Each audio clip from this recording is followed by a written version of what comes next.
Hello. It's been a Hello. long time. We've wanted to do this almost every week since the last episode. And always something was in between. And I should switch to headphones. So either Cyrek had overtime, or someone was sick, or something even worse happened. Bloody amazing. So I'm very sorry. The continuation and finishing up of the series takes so long, but as we say, gut Ding will Weile haben. What does that mean? It's broken German, meaning good thing wants to have time. I have no idea why it's phrased the way it is. I never looked it up, but it is one of those idioms that we just have. Good things take their time. Hopefully this is a good thing. Hello, Horned Rabbit. I see you are already in the chat.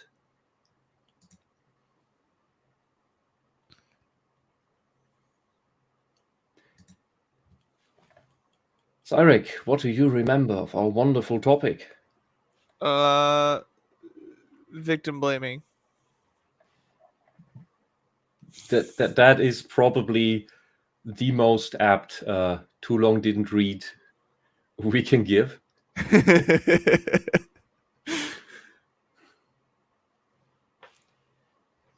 Oh dear. I am tired. So I'm sorry if this is very low energy today. And I am still not caffeinated enough. I've never caffeinated enough. It's because you never detox. Now, I don't want to get into this. I don't want to. We have to. I know we have to. I know. So, here's our wonderful, wonderful paper.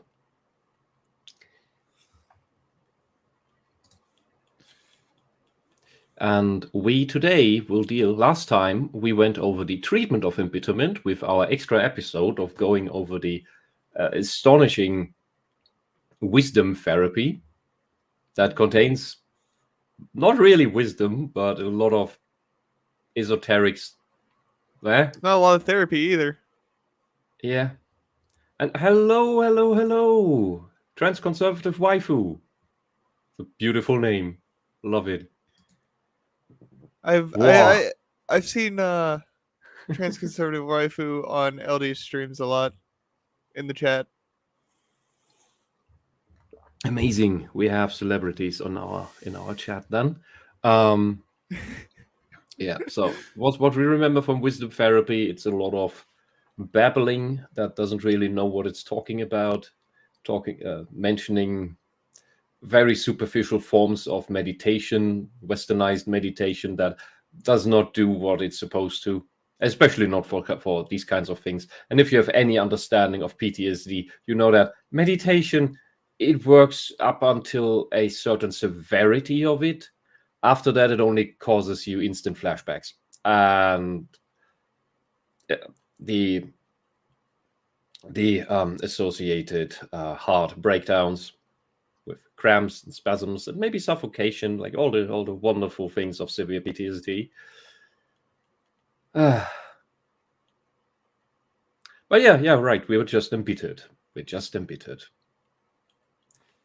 Because the idea of Mr. Linden is that as long as you, as the situation you were in was not life-threatening, you do not have post-traumatic stress disorder. You just have post-traumatic embitterment disorder. Although that term still includes post-traumatic, which means it was a traumatic event. But you're not stressed, you're just embittered. Like, tell that to the ones with suffocation cramps from flashbacks. That is just embitterment. You're just bitter. Yes. Embittered. Yeah, and that grape experience. Well, your life was never threatened, was it? So you don't have PTSD from your grape experience, or your child grape experience? No, you're just bitter. You're just bitter. And do you know, because Mr. Linden is a high-ranking Catholic, do you know how in such situations the victims are told to overcome their bitterness and resentment towards their abusers? It's not really overcoming the bitterness. It's to what's the best way I can put this? You can, if you've been wronged, especially if you've been wronged in a way that you yourself are traumatized from a specific event, you are told to, or you should forgive, but at the same time they still have to go through what's it called, due process. Due process is not thrown out in the Christian faith. If you've done something that traumatizes somebody, like that breaks the law, you are still held accountable. We would hope so. The Catholic Church certainly doesn't think that way. Because what they do with their priests in Germany, so I know from what they do in Germany, when a Catholic priest is found out to have done some very, very, not just questionable, but just outright atrocious things with children, the priest is removed from the diocese, or whatever the term is there, and just sent to another, where he doesn't have as much of a public position, but he's just there and nobody's informed about it. It's just swept under the rug. The Catholic Church does not follow due process. They're not cleaning up inside. Catholic Church. The Catholic Church prior to the corruption of the priests and everything wasn't bad. There were still corrupt priests, but it wasn't as blatant as it is nowadays.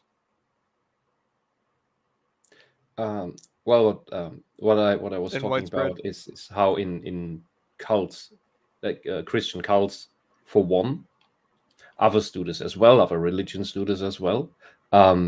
Non-religious cults do this as well. They function like religions essentially, but we don't call them that. And any abusive environment essentially functions the same.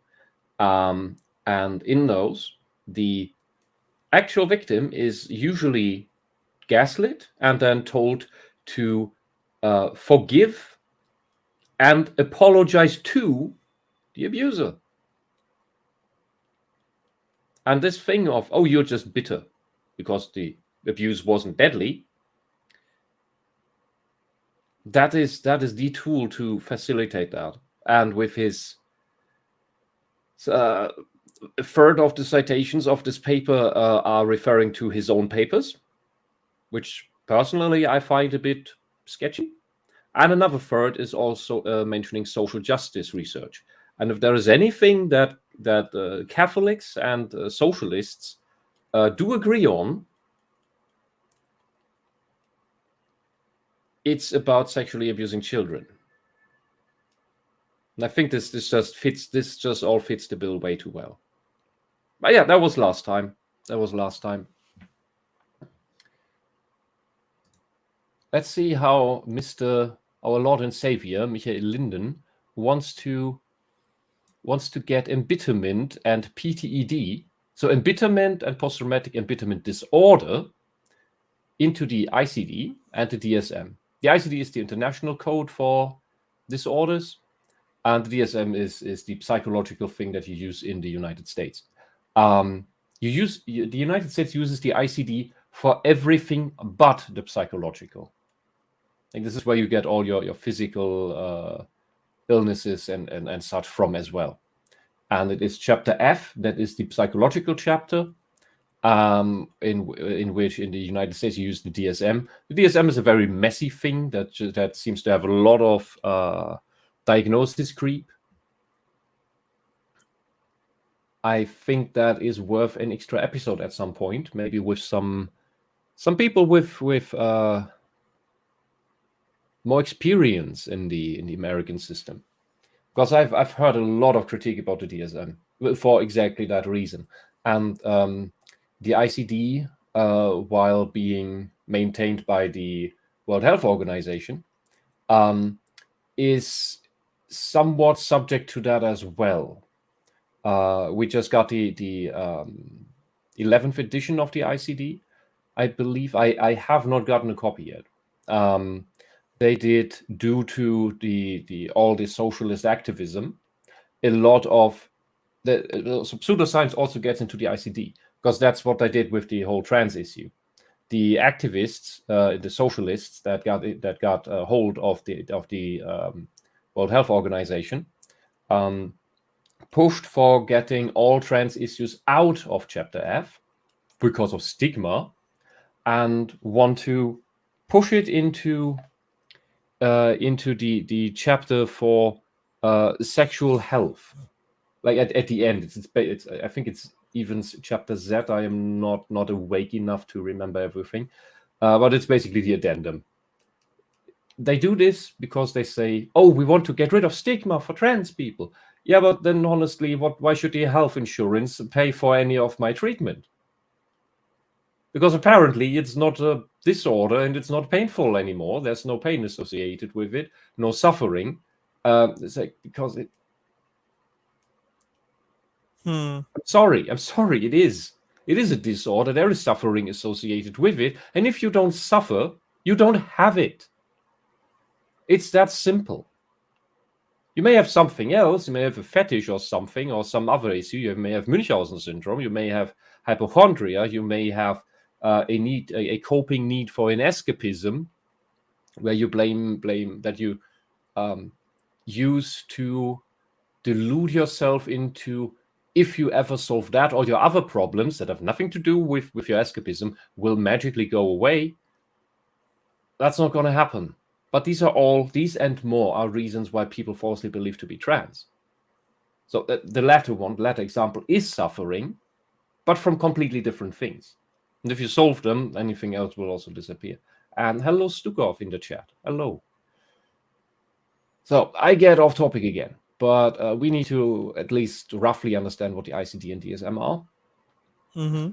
Because these are the official books that your therapists, your doctors will assess you by, judge you by, diagnose you by, and hopefully differential diagnose you by. And if you have such a thing like PTED as a diagnosis, as an official possible diagnosis, it will just cause more harm than good. And I believe personally, after having read this stuff, having read up on Mr. Linden and briefly looked over some of the other cited papers, this is malicious. This is not to help people. This is to hide abuse, sweep abuse under the rug, and especially since he mentions regime change as a cause for PTED. I believe this will be used exactly like many false diagnoses were deliberately used. Deliberate misdiagnoses were used during the Nazi times and the Soviet times in order to get rid of dissidents, in order to get rid of critics of the system, of the regime.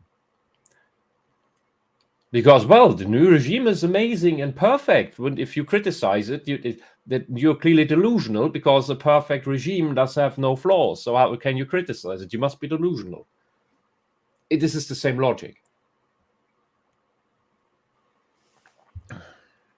I think, Yeah. yeah. I've seen like there is a medical condition now, a mental health condition now that came about within the past 6 years because people became so delusional over one man. It is actually in medical journals now as a medical condition. No way. Yes. TDS is real. Um, I would say that you would, from that phenomenon, you would derive a generalized version of that. So if we define it by this very specific event and very specific person, we just first realize that this phenomenon can happen, because on such a broad scale, such a large scale, that we simply can't ignore it, because the pattern is just too obvious. Like, we have millions of accounts of data, if you will, almost, um, that speaks of the exact same behavior, and you are unable to talk him out of things, and it is similar but different to the Inquisition and the witch trials. I think it manifests a bit differently here, but you have I think the basis of this is what we also see in revenge plots of the euphemistically called, probably deliberately so, cancel culture, is that there always has to be a what is Sündenbock in English? The sacrificial lamb. It has another term. Scapegoat. Scapegoat. Thank you. Exactly. Yes. So we humans seem to need, as part of our ritualistic, quasi-religious tendency to operate, we always need a scapegoat. A scapegoat is great because we can put all our sins, all our evils onto the scapegoat, and then sacrifice the scapegoat, and it becomes the sacrificial lamb, and thereby all our sins are gone. Technically, the Jesus story works like that, but that works in an altruistic way, where he took the sins of others on himself deliberately and then sacrificed himself. But what humans normally do is that they blame someone or something else so that they don't have to blame themselves for anything. This is usually when narcissists project a lot. When narcissists project, they accuse you of their misdeeds and all their vices. Because they're also very uncreative when they want to slander you. They usually only come up with things that they themselves do. Not necessarily consciously, but it's all the patterns their brains know. So if they want to tell bad things about you, they come up with things that they're familiar with. Does that make sense so far? Yeah, that does make a lot of sense. Yeah, and thus the orange man becomes responsible for bad weather, failed crops, locust swarms, probably the solar eclipse. Like if we were 1,000 years back, that would all be his fault. All negative things, all calamities in the world would magically be his fault. And hello, exhumed legume. I never know how to pronounce that. Legume. Hello. I love the icon. All hail the crab. Yes. Lobster. Excuse me. I have crab on my mind right now. I'm like, I want some crab legs. I haven't had crab in a while. I'm not sure I ever had crab. How is it? It depends on the kind of crab that you get, but there is one crab, the king crab, that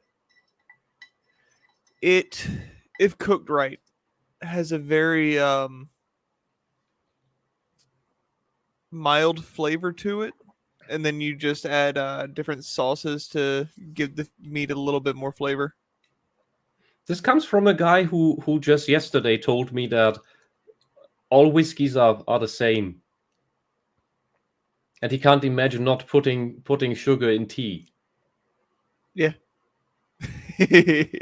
But a crab meat taste depends on the crab. Yeah, right. So you do have taste buds. I do.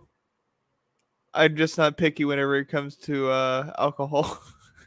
No, you just didn't have any good stuff yet.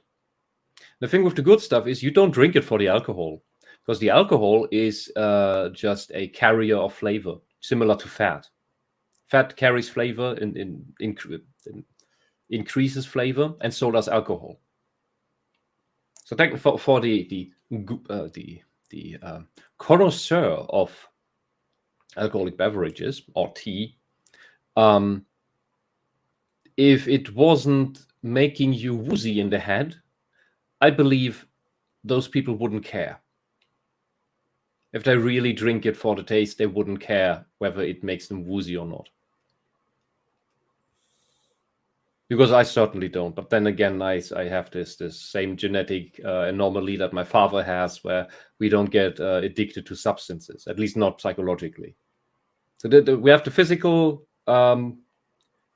reactions and withdrawal symptoms, of course, but not the psychological need to keep taking the drug, whether it's sugar, whether it's alcohol, whether it's antidepressants, whether it's I guess whatever.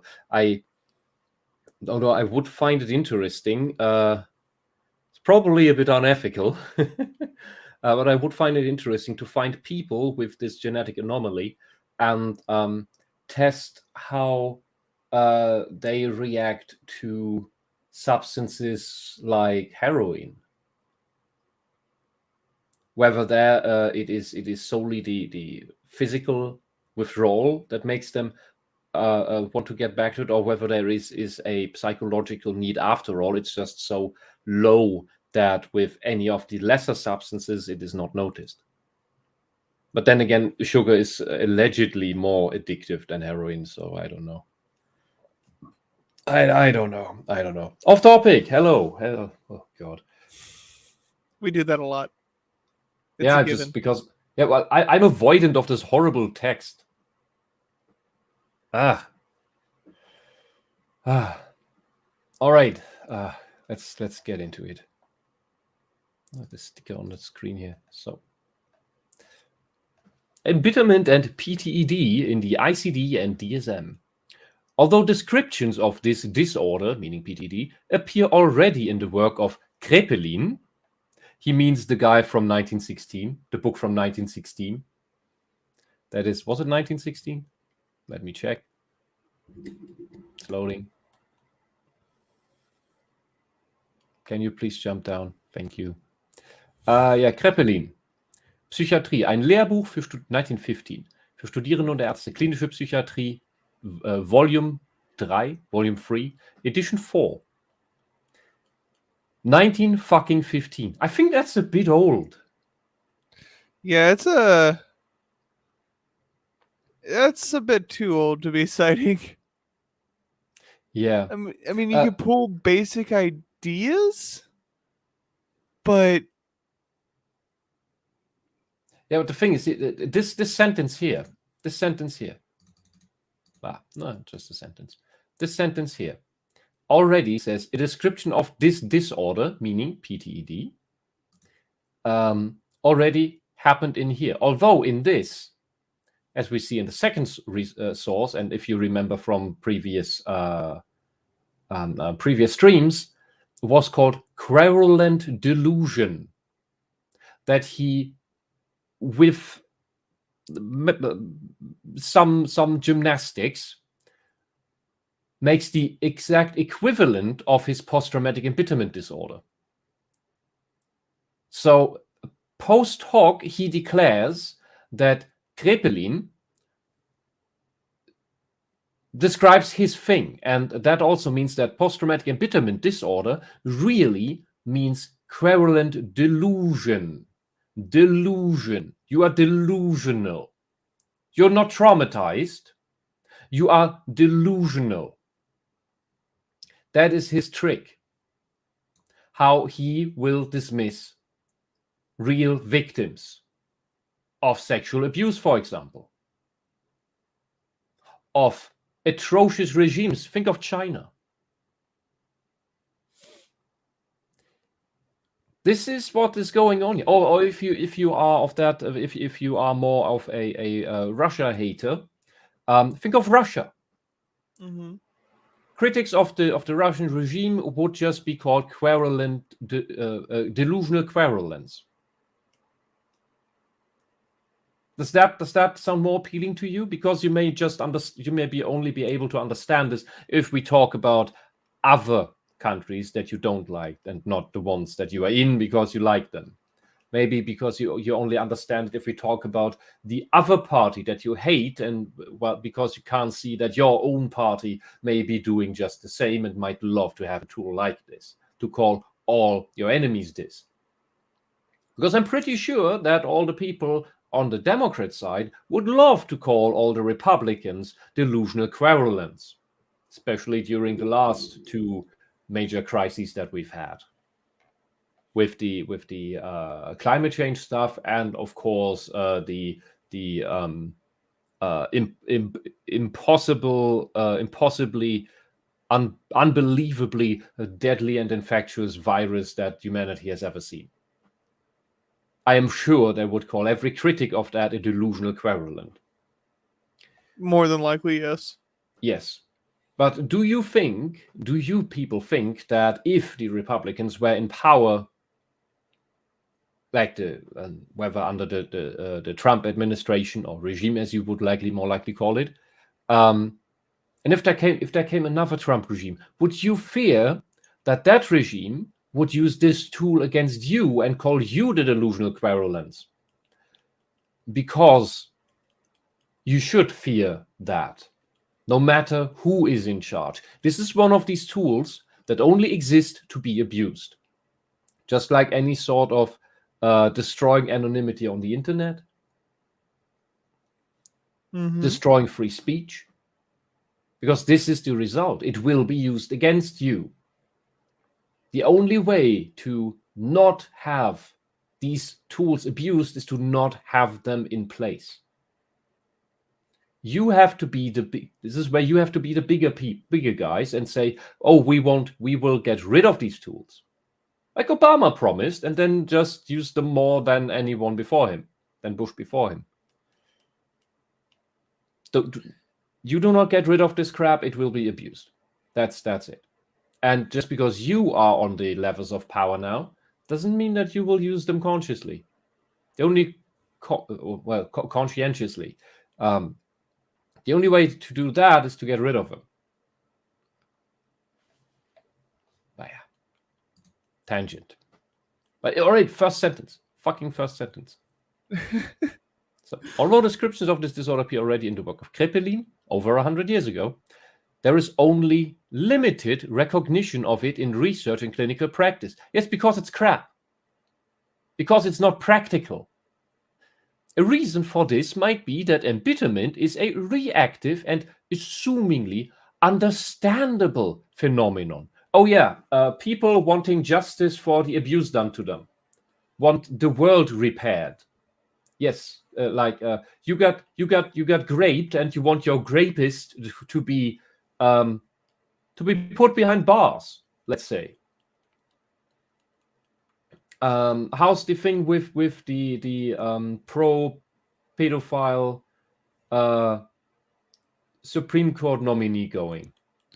I haven't kept up with that. Yeah, because she is certainly not exerting justice, because she gives 3 months to people whom the law recommends 10 years to get at minimum, and who then, oh wonder, reoffend after like 3, 4, 5 years. If they had been locked up for 10 years, they could not have reoffended in that time. The thing about locking up such people is less about revenge, a bit less about justice even, although that is a strong part of it. It is about protecting the public, because there is a certain type of criminal, or a certain type of crime that is done by criminals that will always reoffend.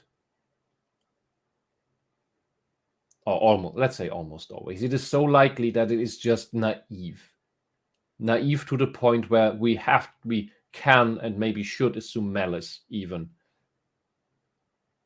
in giving people like that lighter sentences.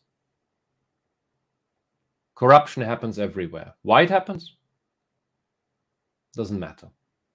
That's a secondary thing. That's a secondary thing to explore. So that it doesn't matter is wrong to say, but it's a secondary issue. The first issue is that it happens. I saw this one interview of a Democrat interviewing her, and he had only praise for her, and even justified her super low sentences, because he said, well, that's national average, so you're just doing what all the other judges in such cases are doing. Like, that's not making her look better. That's making the American justice system look like bloody pedophiles. That's even worse. But I'm sorry, I'm getting sidetracked. It's almost like this topic of child abuse is important to me. Oh, because that can be taken out of context so wonderfully. The topic of bringing child abusers to justice is important to me. It should be important to everyone, but we see how child abuse is viewed now. People are praising it. That's because they don't understand that what they are praising is child abuse. They think it is protecting children, which is absolutely insane. And that's how big the gaslighting is. So, where are we? Right here. It is therefore often overlooked that the problem is no longer the past event, but rather the current crippling emotion. This guy does not understand PTSD. So if we take this paper that he has written, this paper, in all honesty, he does not understand personality disorders, and he does not understand PTSD either. Because the thing in PTSD is that the emotions have not been processed through. If you have a flashback, you go through the emotions that happened there again.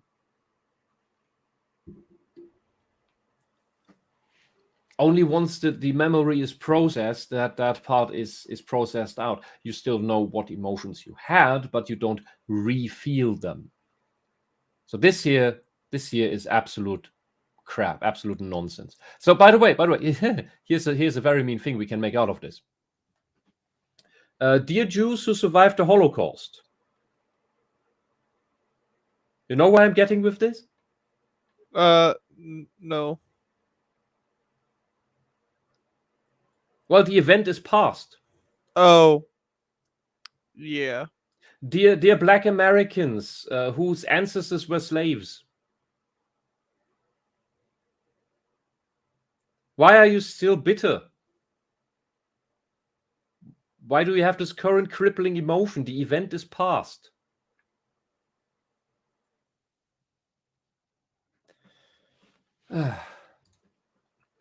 Another reason might be that the manifold symptoms of PTED can mimic alternative diagnosis. Yes, we went through that. This is why PTED is bullshit. Because it's a catch-all. We went through the diagnostic inventory, the questionnaire that it uses, a catch-all that randomly asks things about other things, about other conditions, from depression to what is likely to for rape victims, for I think there were just 2 questions that actually relate to something you can call embitterment or bitterness in the entire thing. This is why differential diagnosis is important. And the thing is, and I think this is his trick he's trying to pull off, because he's not defining what a life-threatening event is. What he's implying is was your life objectively in danger? Your life, not just your bodily integrity, but your life. Was it objectively in danger? He doesn't use the term objectively in danger. However, we get PTSD, post-traumatic stress disorder, when we feel our life threatened. And that is not something you can just make up. So there are people who do just make that up, of course, they just claim it falsely. But it is something that is so extreme an emotion that when you go through it, that is what causes an ultimate fight or flight or freeze reaction. That does not mean that your life was truly in danger, but you can be so scared by someone threatening you, about to beat you up, that you have that same fear of death. Fear of death is the key term here. And that is very rare that someone experiences that falsely. Maybe someone truly delusional does. But anyone else, no. Someone who goes through sexual abuse is likely to fear for his or her life, especially a child. To just minimize that into this embitterment is abuse in itself. And it is psychological abuse. And as we know, at the latest, at least from the big case of Australia against the Jehovah's Witnesses, we know from testimony of the children that they said the psychological abuse was worse than the physical abuse. And this is something that is consistent throughout victims of sexual abuse, regardless of age and regardless of sex.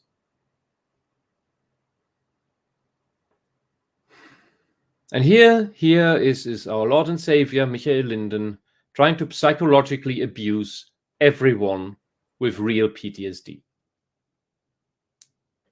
Amazing. So, although PTED is a very distinct disorder, no, it is not. PTED is a fake crap that you try to latch onto everything so that maybe he just wants praise personally, but I think there's more malicious stuff going on here. He goes on, in contrast to PTSD, there is no life-threatening elicitor which causes horror in the case of PTED. And this is what I just talked about. How do you know? How do you know? The guy who wanted to slap this thing onto me, because there are already hacks that use this crap, and professors in Germany who teach this crap that has barely any citations, and the references it uses are self-referential. The data it uses is laughable. I never got to talk with him about any of the events even. So what happened in my case was that I had, for once, I had 2 really, really great therapists. And we were finally doing the foundational work that everyone before was avoiding. I had one that told me to, she was in supervision, still a beginner, and she told me to write down the chain of events, what happened, so that she can know what is actually going on, so that we know what to talk about, and she can ask questions and stuff. And since that is very difficult about PTSD, it took me a while. and I managed to write down about half within 2 months with the help of someone. Sadly, all in English, because that is a bit easier. It was 6 pages of bullet points. That is half of it, or half of what was then. And I then apologized to that fledgling therapist that I was sorry that it took so long and that it's only half of it. I didn't even see that it's 6 pages. I just had in my head it's only half of it, and I felt I was very, very, very sorry that I had only written half of it. But she was horrified because there were 6 pages of bullet points in English. I mean, I think in Germany we have pretty good English courses. I think, especially if you get into science, you can expect people to know some basic English. And I did ask her before, can she read? And she said yes. So she wanted that. She made me do that, and it cost me several severe breakdowns to write this down, because it's extremely hard to write stuff down if you have PTSD about the events with that.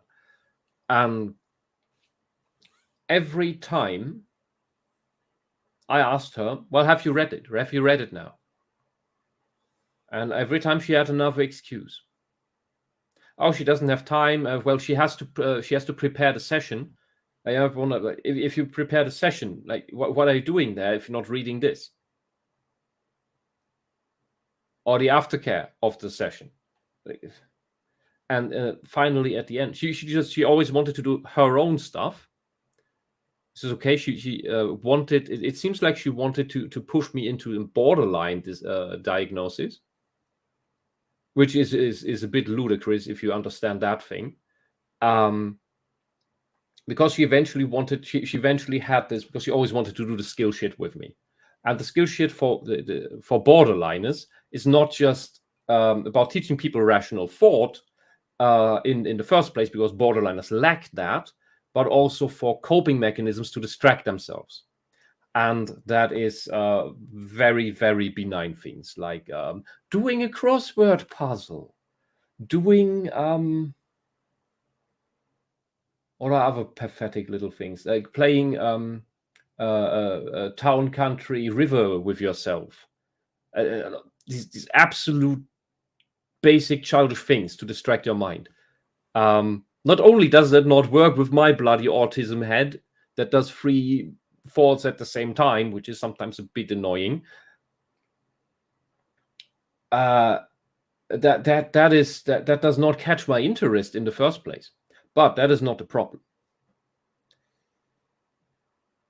The thing is that borderliners hurt themselves in order to feel themselves, because they have this extreme emptiness and void inside of themselves, and they fill that with the pain of self-harm and the dopamine rush of the injury, because you get a bit of that. You get a bit high when you injure yourself. This is why borderliners cut themselves with very sharp blades in lots of very small cuts. People with severe PTSD, when they hurt themselves, they do it in order to outdo the psychological pain of the PTSD, of the trauma. And basically, the list of things that those people do starts long past any list for so-called skills for borderliners end. The list for borderliners ends with eat an ice cube, eat something really, really, really spicy hot. Like, those things are essentially self-harm. They're controlled self-harm because they don't cause injury, but they induce pain, which is what a borderliner is seeking anyway. But these things are not strong enough distractions, pains, to get you out of a PTSD flash when it's severe enough. It works to a certain degree, just like I talked about the meditation, works to a certain degree. Can then even help you process a little bit. But there are levels where that doesn't work anymore. And the injuries of people with really, really extreme PTSD that I've seen, that I gladly have not gotten one of these. They don't use the sharpest knife they have around. They use the next best object. And if that is a dull spoon, they use that. And that leaves very ugly scars. That is not funny in the first place. In my worst breakdowns, I was bashing my leg, my thigh, so hard until the bone started hurting. And sometimes that pain was not enough to overrule the psychological pain of the trauma. It got to the point where my right leg, because I made the rule, because you can still make rules about these things somehow that works, and I would only do it with the right leg. And that thing didn't just turn every color of the rainbow. It is also a bit less sensitive than the other. That numbness, it has returned a little bit, but it is still a little bit number than my left leg. And I think when bone pain can't outdo the psychological pain, it's bad. And I personally, I do believe I do know pain. I've been through 3 lumbar punctures, one of which was really bad. Well, one was really good, but it was for a lumbar puncture. It was almost blissful is the wrong word, but compared to that really crappy one where the needle chafed around my spinal bones and the nerve. A friend of mine just went through one that was as shitty as that, but at least he was lying down. They had me sitting up for a lumbar puncture, which is already dumb and insane, because you want the spine relaxed for this. Then sedatives don't really work on me, and any sorts of pain meds don't really work on me. I've had root canal operations at the dentist without anything working. That was fun. So I do believe and I wasn't screaming for any of that shit. It was extremely painful, but I wasn't screaming. So when I start screaming and suffocating from the cramps of the pain, I want to say it might be bad. It might actually be bad because I haven't screamed through any of these other things. I could get through those. I could maintain the self-control and all of that other jazz throughout those other things I mentioned. And then Mr. Linden comes around and says, "Oh, you're just bitter." How does he know? And how does that guy that I had in the by the way, yeah. So the pain like that, you don't get rid with eating some chili peppers. I mean, I hope nobody knows that level of pain, because that level of pain alone can do you in. It can probably give you a heart attack. I think the ones I might have had one, that's when I had a near-death experience because of a PTSD breakdown. It went from that, like an hour-long PTSD breakdown, and it went into a near-death experience. So I don't know about the how that is all just being bitter. It sounds absolutely insulting. So right. That first one, the first therapist. She always had these excuses, and then she had this box with her skills next to her, and I already know, okay, she wants to do the borderline shit still, despite having diagnosed me with PTSD. At least that was something. But she also told me before, from the data we had from the tests, that I don't have borderline. But then why does she want to do skills with me? Instead of talking with me about PTSD and what to do about that and what I'm going through during that. So in that session then, because I saw that she had a shoebox with skills written on it. And then I told her, I first asked her, have you read this? The thing, the half of what happened yet. That was a few months more into this. Like, if you think about 6 sessions more. And she said, like a schoolgirl that didn't do her homework, no. And so I asked her, and I think I did this at the end of the session. I told her that, okay, since you never find time outside the sessions to read it, how about next session? All you do is read this, and I just sit here and I'm available for any questions you have. Because, well, it's in English, and maybe there's some, I don't know what, because I know all the details between, maybe there's something missing for you to comprehend something, understand something. And she agreed to that. And remember this for later. So what happened during that session then, because I saw that shoebox there, I, for the first time, then told her what I am actually going through in the PTSD breakdowns and what things I am capable of doing, how good my bodily perception is. The mindfulness meditator would say mindfulness. And I think that is a product of years-long meditation and martial arts. So I can anticipate a PTSD breakdown long in advance, before any flashbacks come up, because my body starts tensing up and thus heating up so much that it gets really. If you sit next to me and the stuff starts, if you know what to look for, you can notice the sudden warmth, the heat I start emanating. That is because the body starts going into fight or flight mode. And that is before any flashback happens. Minutes.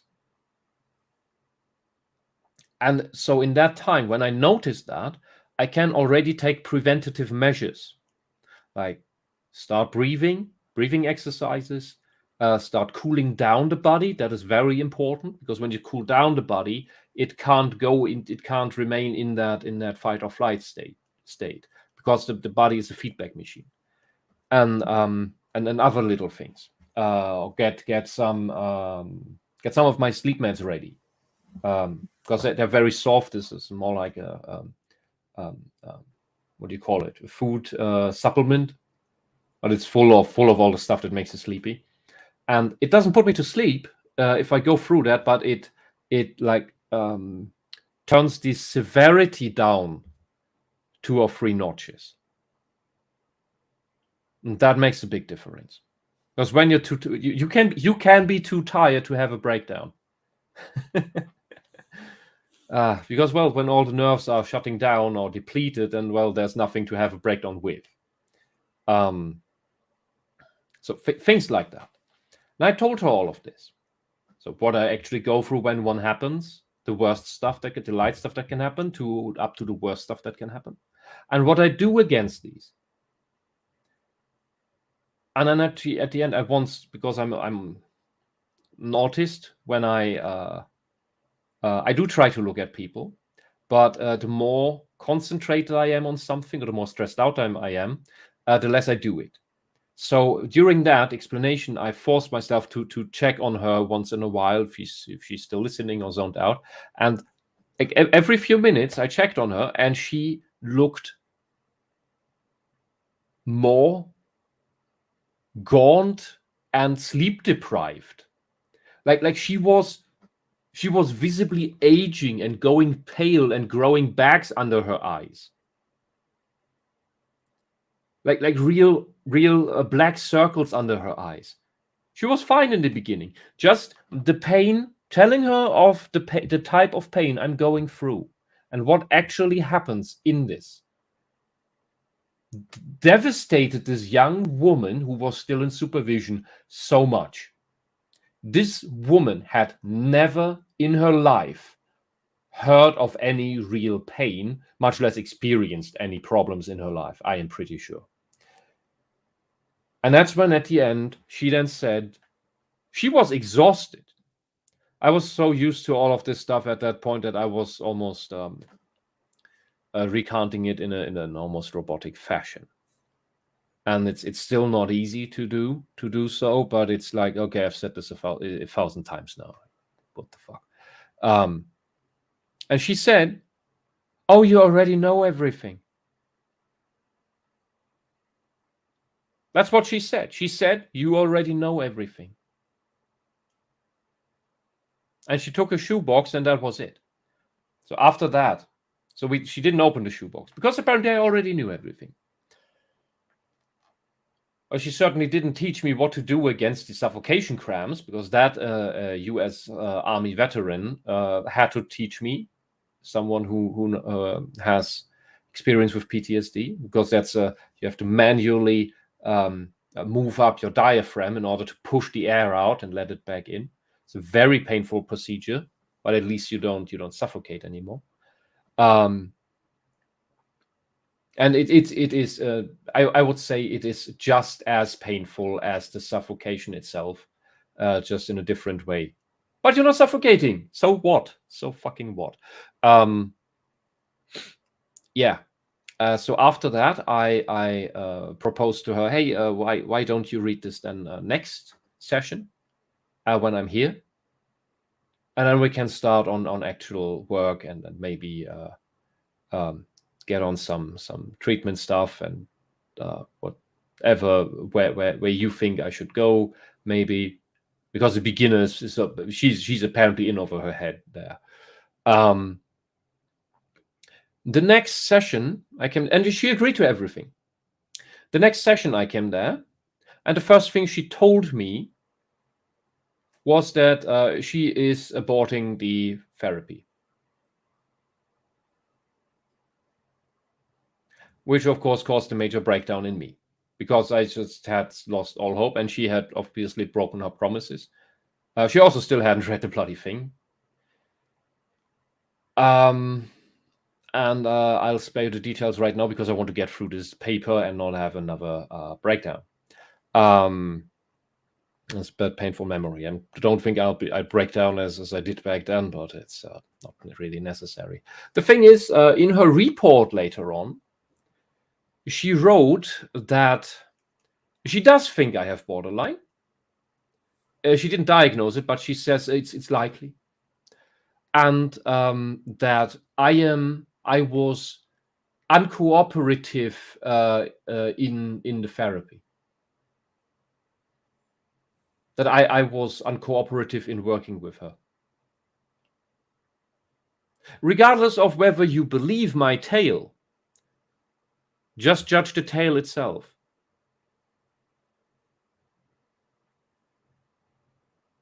From what I told you, does it sound like I was not cooperating with her? I may have lost Cyrek at this point. No, I'm still here. I'm just... Because the chat can't answer me. No,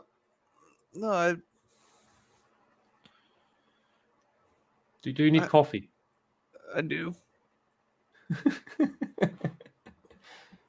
I also don't know why, but something happened with my audio and it sounds quieter now. Have your headphones fallen off? You really sound like you're still asleep. No, my headphones haven't fallen off. It's just Have you fumbled on the cable? No. Okay, there we go. What was it? My sound mixer turned down the audio by itself. A saboteur. Yes. Right, so with that fixed, does my tale sound like I was uncooperative? No. Was she uncooperative?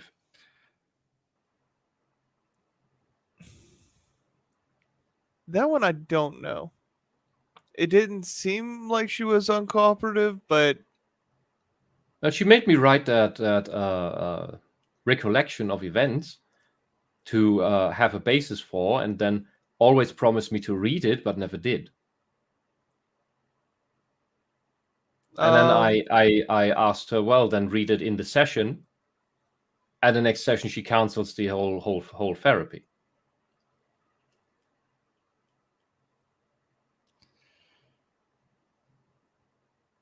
So she agreed to read it in the next session.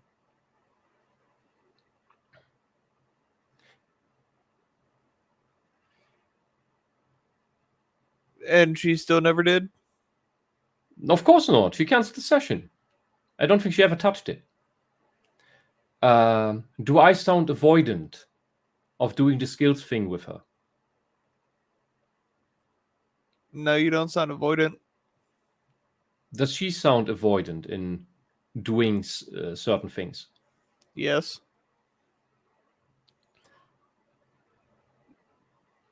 She does. Do you think she is ready to be a therapist? No. Do you think that her writing that I was uncooperative sounds like projection and an attempt to save face, or not?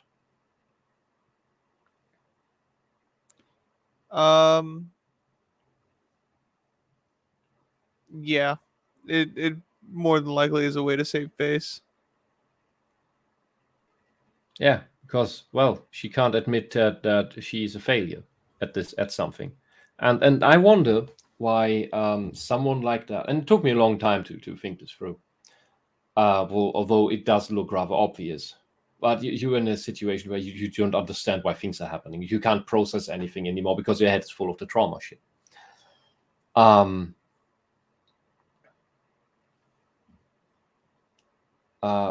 God, where was I? This is what I mean. Like,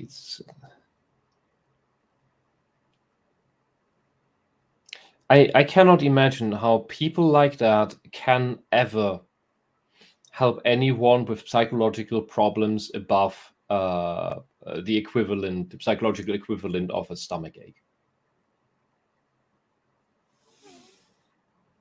If even that. I mean, if she is so likely to misdiagnose someone with the mental disorder, borderline, that my abusers have, and that makes my abusers and creates their abusive behavior, and then try to tell me that I am that on no basis.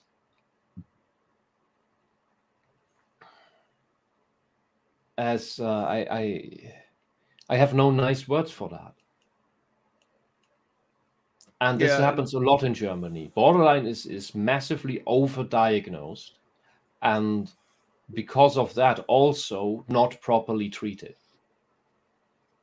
It is because it's so overdiagnosed, lots of people who don't have it got the diagnosis, and thus it seems that borderliners are less harmful than they really are. Because the misdiagnosed ones aren't abusive and dangerous to the environments.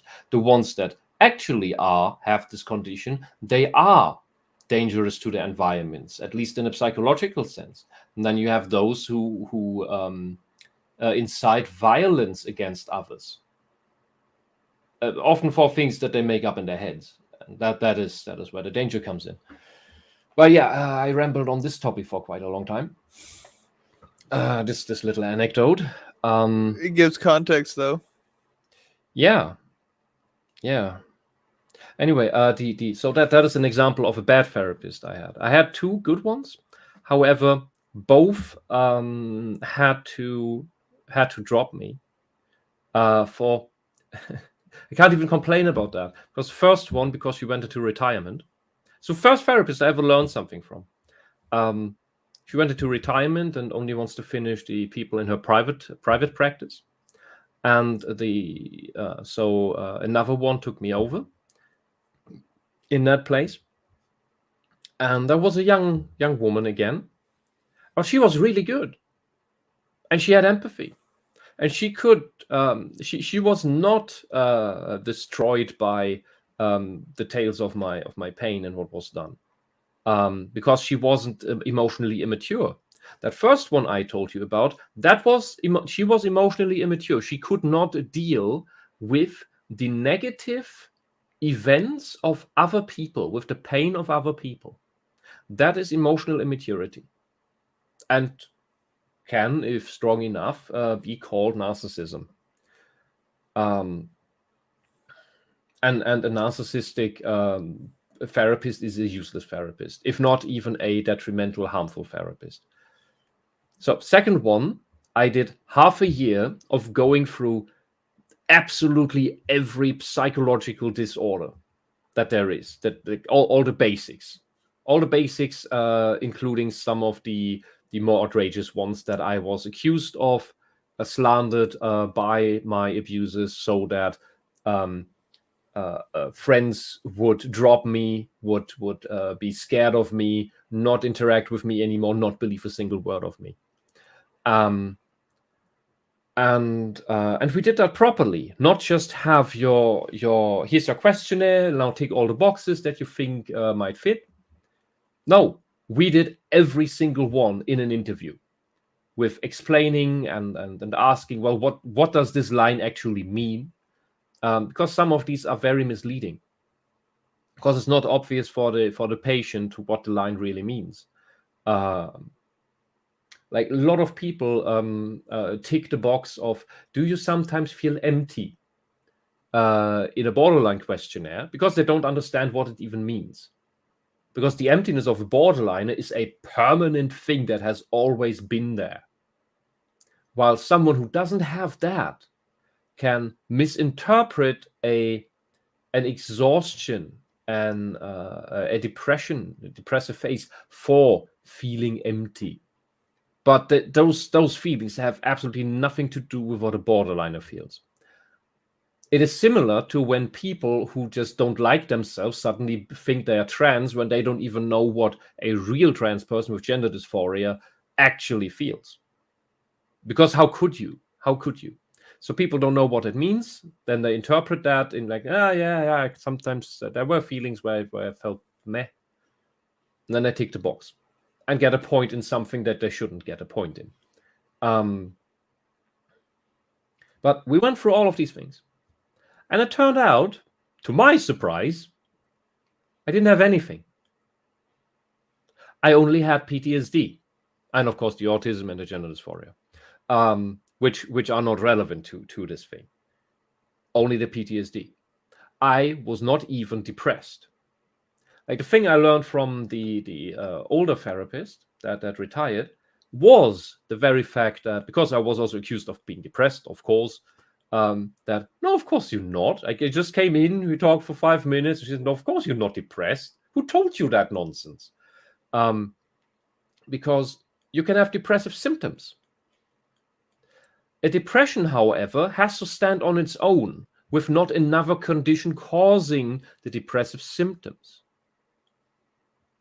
Like when you have an organic source, like your thyroid being broken, hypothyroidism, you solve the lack of thyroid hormone with hormone supplements. And then your body works again. You have more energy, your metabolism works again, your digestive system works again. And thus your depressive symptoms go away. You can have other issues. Gender dysphoria, for example, tends to create a lifelong depression that was called, I don't know if it's still in use, but I think it should be. That is a depression type that is called dysthymia, which is not this big slump that a normal depression is, with the sort of like this chasm of going down quickly and then getting out of it again. No, a dysthymia is a long straight line that is just slightly tilted downwards, and that goes on throughout your life. So you don't see much of a difference between the last 2 weeks and now. But if you look at it in like 5 years, 20 years, you are so much further down that your standard is at the low point of other people's depressions. But that is your everyday. But because you were slow cooked to that point, you can just go on. You have to get the dysthymia has to bring you even deeper for you to have a like offing yourself effect on you, where you give up. That is usually how gender dysphoria offs people, because it's a slow creep. But yeah, you solve the gender dysphoria, which is done through hormone therapy, and the dysthymia just collapses. It just dissipates. It fanoses itself away in 2 to 3 weeks. It's absolutely amazing. And it's not euphoria you go through. It's just, oh, I'm at 0. This is how you feel when this is how normal people feel? Huh. Oh, if it had always been like this, I could have a really amazing life. And that's not even being happy. That's just being at 0. At where you should be every day. It's not being super happy. It's just being, oh, this is okay. Because the dysthymia from the dysphoria has been so horrible that feeling, oh, existence is okay, feels like heaven. But yeah, there are many other things that can look like depressive symptoms. You have to find the root cause. And you have to, this is where differential diagnosis comes in. You can have other things that weigh on you that can be solved. You can have the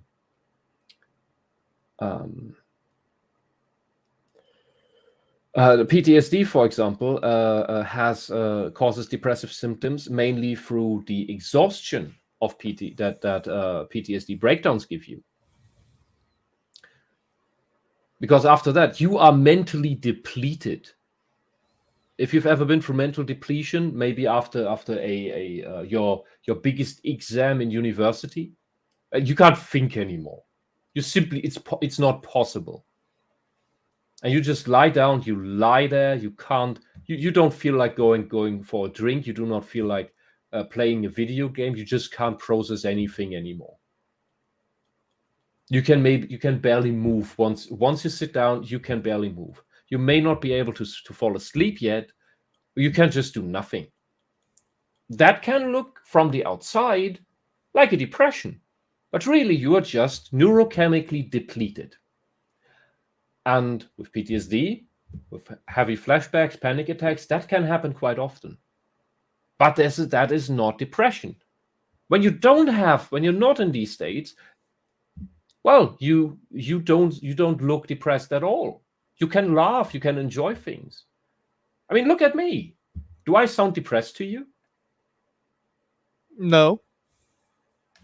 There. See? But I'm Problem not a solved. psychologist. Yeah, of course.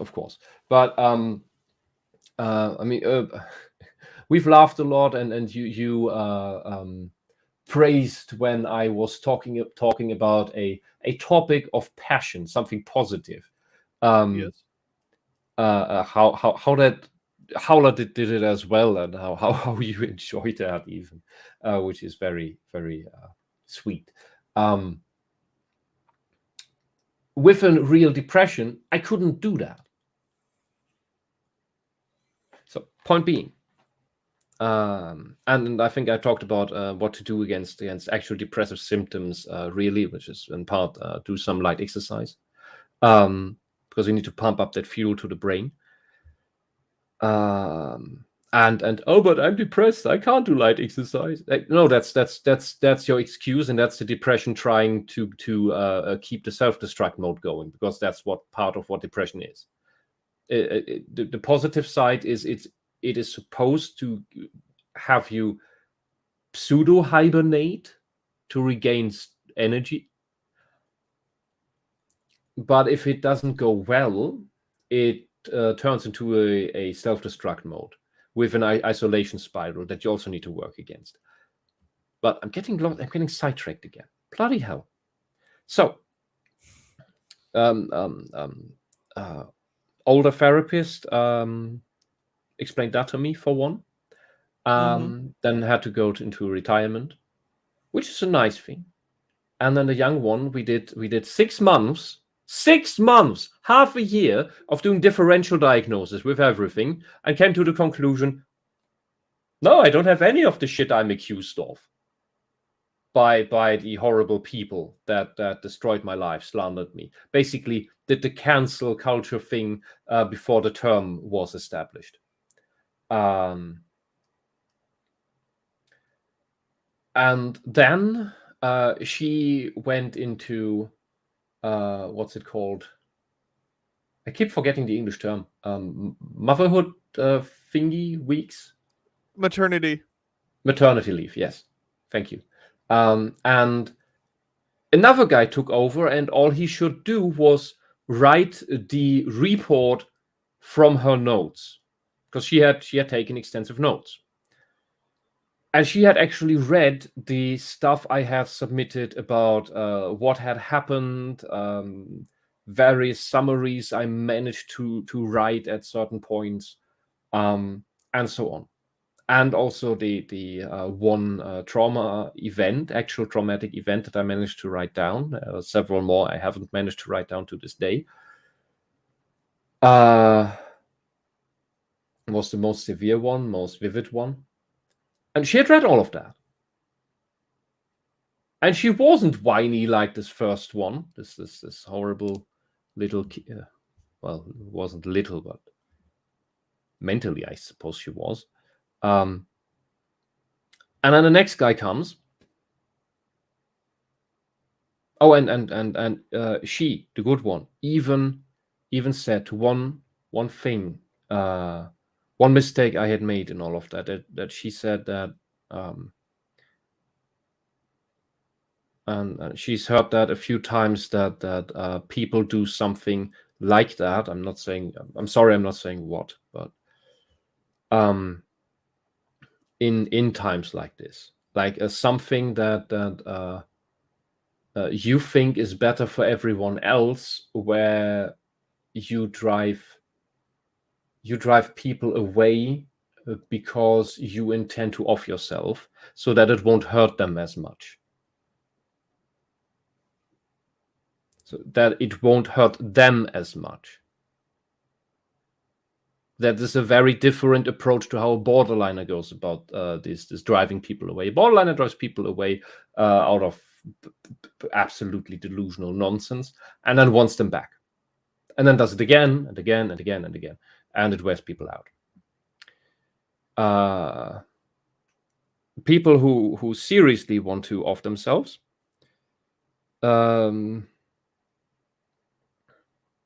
they do drive people away so that it won't hurt them as much, which is a very broken logic, but it is one that makes sense on a certain level. Sorry, I'm probably not clear enough here, and I probably shouldn't have started on this topic, because if I can't talk properly about it here, I should probably not have done so. Sorry. Bloody hell. Like this is the problem when you start going into these trauma topics, because one leads into the next. Thing is, that things are connected. Everything's connected. Yeah. And shit, my body's heating up. That's not good. My body's heating up. That's not good. But I had readied some of the sleep meds. No, I didn't. Damn it.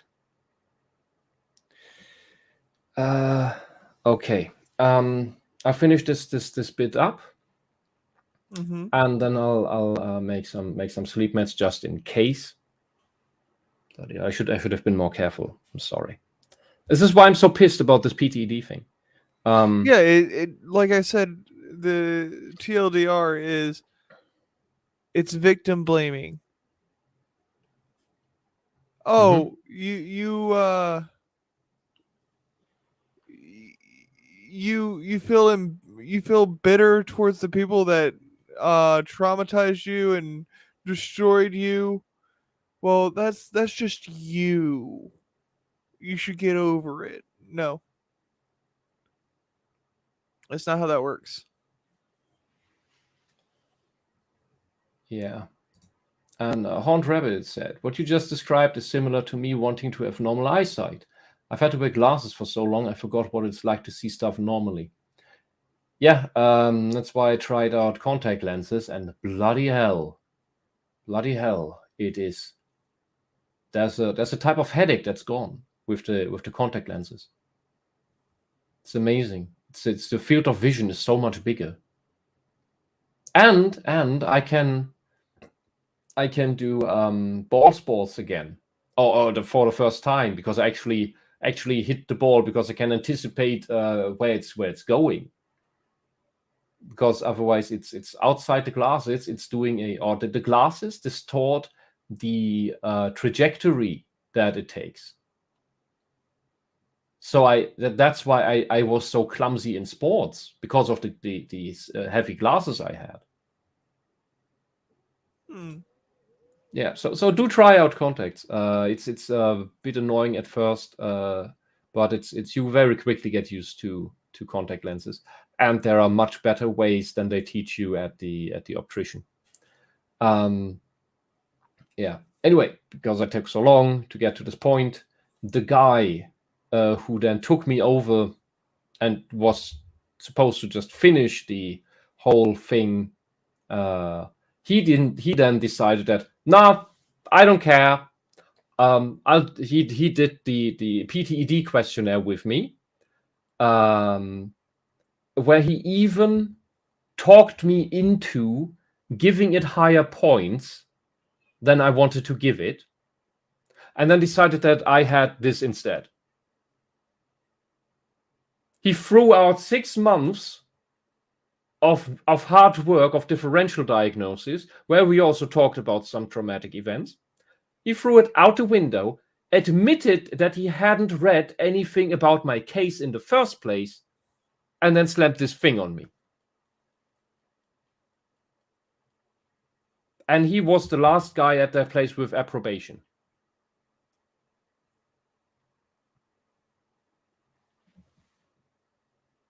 My question is, how? How what? How? He also told me that yeah, there are so because he didn't told me about that, and I said and told me that yeah, I can look that up, of course, online, and there's already a professor in my town who is teaching this, and where he came from as well, and that's how I know that there are at least 2 professors in this country that are teaching this crap. It was from the guy who put this thing on me and threw out half a year of hard work with a good therapist. I interrupted you. I'm sorry. I just. How is this man a professional again? You got through supervision. And the way you get through supervision in Germany seems to just be a girl and you get the participation trophy, or lie to your supervisor that everything's fine and dandy, and pretend that the ideas of your patients are yours. I've experienced that when I was in a clinic in 2018. The therapist we had there was just a girl in supervision. She wasn't a doctor yet. Nobody had any progress with her because she was so insecure. She was, and I saw this in a group therapy session, especially because she sat next to the girl that was so damn nervous that she was not just whipping with her foot all the time and fumbling with her fingers all the time. She was also nibbling on her finger, on her fingertips, not the nails, the fingertips, to the point they got bloody. And this fledgling therapist girl, similar age, did all the same things that girl did, except nibbling her fingertips bloody. And she had nothing to say on anything. She lied to me about PTSD diagnosis, because her supervisor in the Visite, the weekly thing where you sit down with everyone,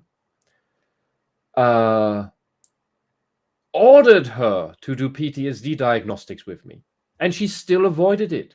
And then she lied to me what's in the ICD-10, because she told me that, well, it says here that you have to be it has to be 6 months that you are going through this, and well, it hasn't been that long, so it can't be PTSD.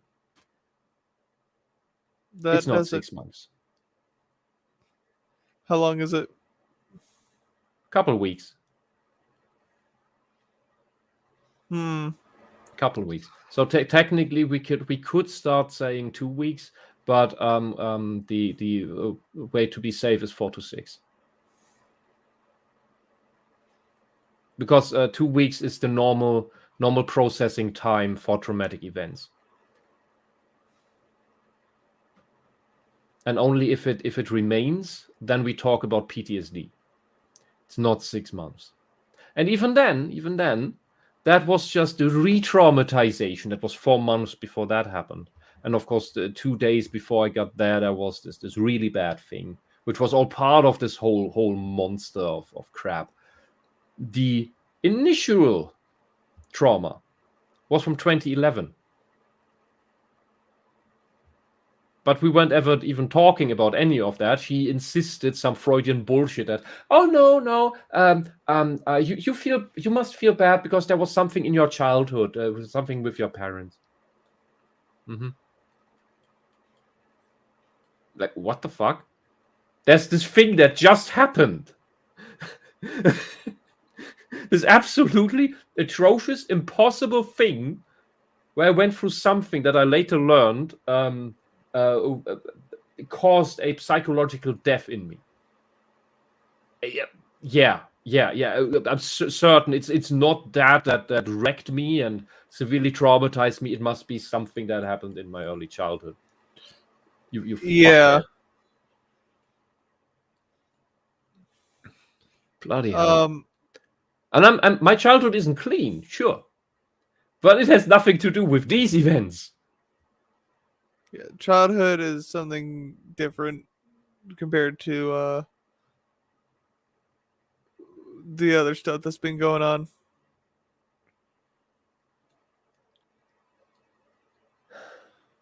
Oh, poor rabbit. Yeah, that is sad. But yeah, I can understand the thing, the issue. At least my eyes are not getting dry, but I have these floaters in my eyes that are getting more. I might have the condition my grandmother had. It's annoying. Astigmatism?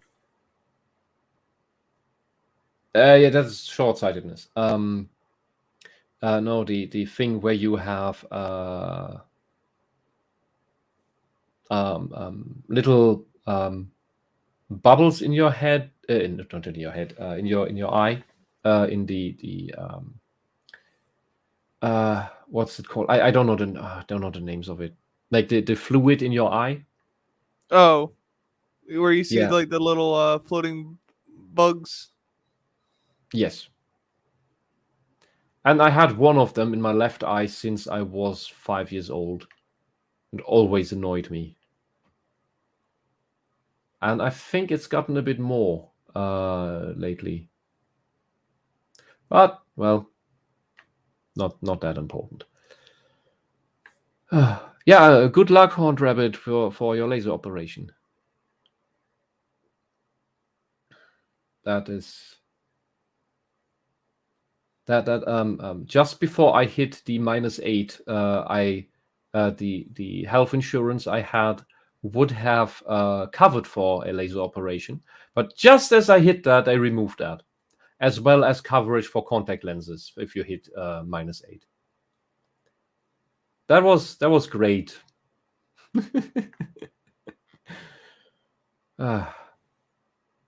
All All right. I seem to my body seems to calm down a bit again. That's good. However, maybe it's because I'm generally exhausted. Which is a good thing. Yeah. And because of that last guy who just slammed this thing out of the blue, and he was only working for another month at the place, so he just slammed this thing, threw out 6 months of work, slammed this crap on me, and then leaves the place. To I don't even know where. It's so absurd. It's like you do six months of hard work, and then just some guy comes in, jumps onto this table, shits onto the table, and jumps out of the window. It's like, what was that? What just happened? I can tell you I wasn't laughing when it happened. That I what? All right, I didn't tell you about the detail that he was only there for that 1 month. He was there for years, but that was his last month as well. And initially, I should have been transferred then to the next person that would be there more permanently. The young girl that went into maternity leave, she sounded like she wasn't aware that the guy was about to leave. But even he's told me that he just has me for a month and then I should get someone else. But instead, he then told the institute there that I didn't like being there in the first place. So I wouldn't be there anymore. While I was waiting for a phone call or an email where they would tell me of the next appointment with whomever it would be. For weeks, I then learned about an ambulant psychological help with who also talked with me, or was supposed to talk with me about some of the trauma stuff, helped me with some of the mail I didn't have the head for anymore, like bureaucratic stuff that keeps falling out of my memory. Because one of the very severe PTSD combined with autism can produce ADHD-like symptoms, because PTSD also impairs executive function. And executive function is maybe a topic we can go over some other time. I recommend you look up executive function or executive dysfunction. It's not great. And especially if you have ADHD, you want to learn about executive dysfunction, because that is what that really is. It's not an attention deficit problem. It is an executive function problem. That. Yeah, but I learned that I was not at that institute anymore through that ambulant worker from a private company, because she was informed that I was not at that institute anymore before I was. Weeks, I'm telling you, weeks. And with that, I'm leaving you for a few moments to see while I am gonna cook up some sleep meds. Please entertain the stream. How do I entertain people? I don't talk well alone. Tell them your opinion. I'll leave the speakers on. I don't.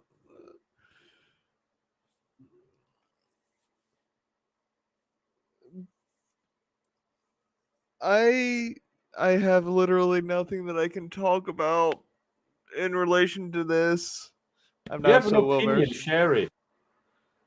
Well, my opinion on the ambulant people is if you were still there and were not notified that, hey, you're done here, why was the person excuse me, what was the ambulant told but not you? Like I say, I can't do a flip anymore. I have a messed up back. If I try to do a flip, I just hurt myself. It's terrible. Don't hurt your back, people. I may not have broken any bones. I've come close, but I haven't broken them. But I've messed up my back to the point that, yeah, it might as well have been broken.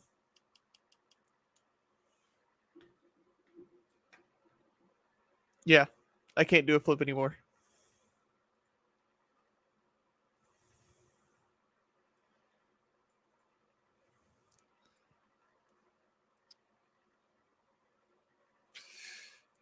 Amuse us.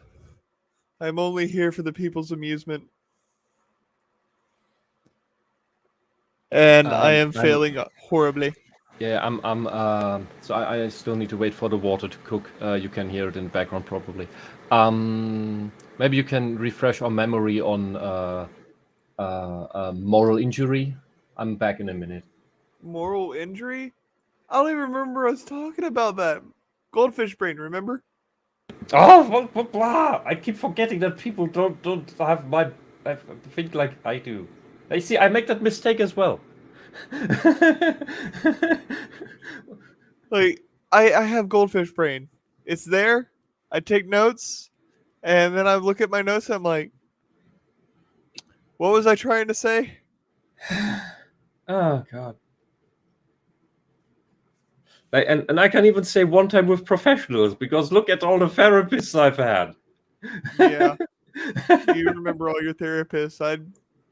I'm glad I had two good ones.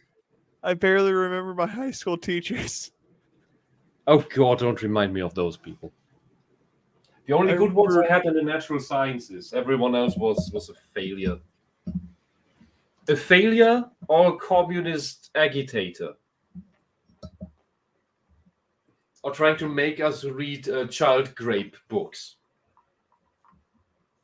I'm not joking. That is what's on German literature for high schools.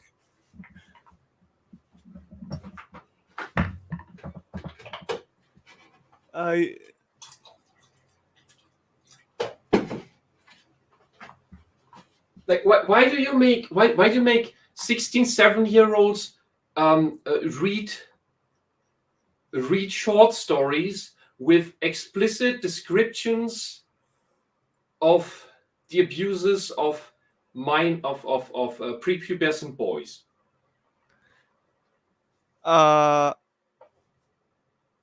Because children. And the book got awards and prizes, and there was even a Hollywood adaptation. I believe with Kate Winslet. I don't know what it is with socialists and always this child sex abuse. I beg your pardon. What? I grew up in East Germany. And I don't think those books would have been we would have read those books if it had been if the sexes had been reversed, and it had been an old man sexually abusing a prepubescent girl. But when it's an old woman sexually abusing a prepubescent boy, that is great literature apparently. So, but that is another topic. I have my emergency sleep juice, and we can continue. No, it's not Twilight. It's close enough. I'm surprised how I shock people with that, and I was just that is normal in German schools. And yeah, I refused to finish reading the book. Although I was not vocal at the time. I was not vocal about it at the time. I was too broken from other things. I think mainly the dysphoria, even not the autism. Because after the dysphoria went down, for like, that could have worked. But oh God, there's still this paper in front of us, right? Yes, there is. I don't want to. So, might be manifold symptoms, mimic other things, very distinct disorder, which it isn't. Yeah, in contrast to PTSD, horrors. And the leading emotion is not anxiety. So he said there is no life-threatening elicitor, which causes horror in the case of PTED. Well, I had life-threatening elicitors. And the leading emotion is not anxiety. I can't tell you about anxiety. I have anxiety to go outside because I could just break down and then drop on the sidewalk. I have anxiety to run into my abusers because I don't know what's going to happen. Like I'm just going to collapse. I've already once broken down in the corridor because I couldn't go down fast enough because if you have ever had panic attacks, and people have them before grade exams, and usually they're sitting when it happens, like your whole body cramps up full force, every fiber 100% for a few seconds, and then it lets go, and you just have absolutely no tension in your body. And when that happens, when you're standing, well, what happens if once all your muscles release tension to 0%?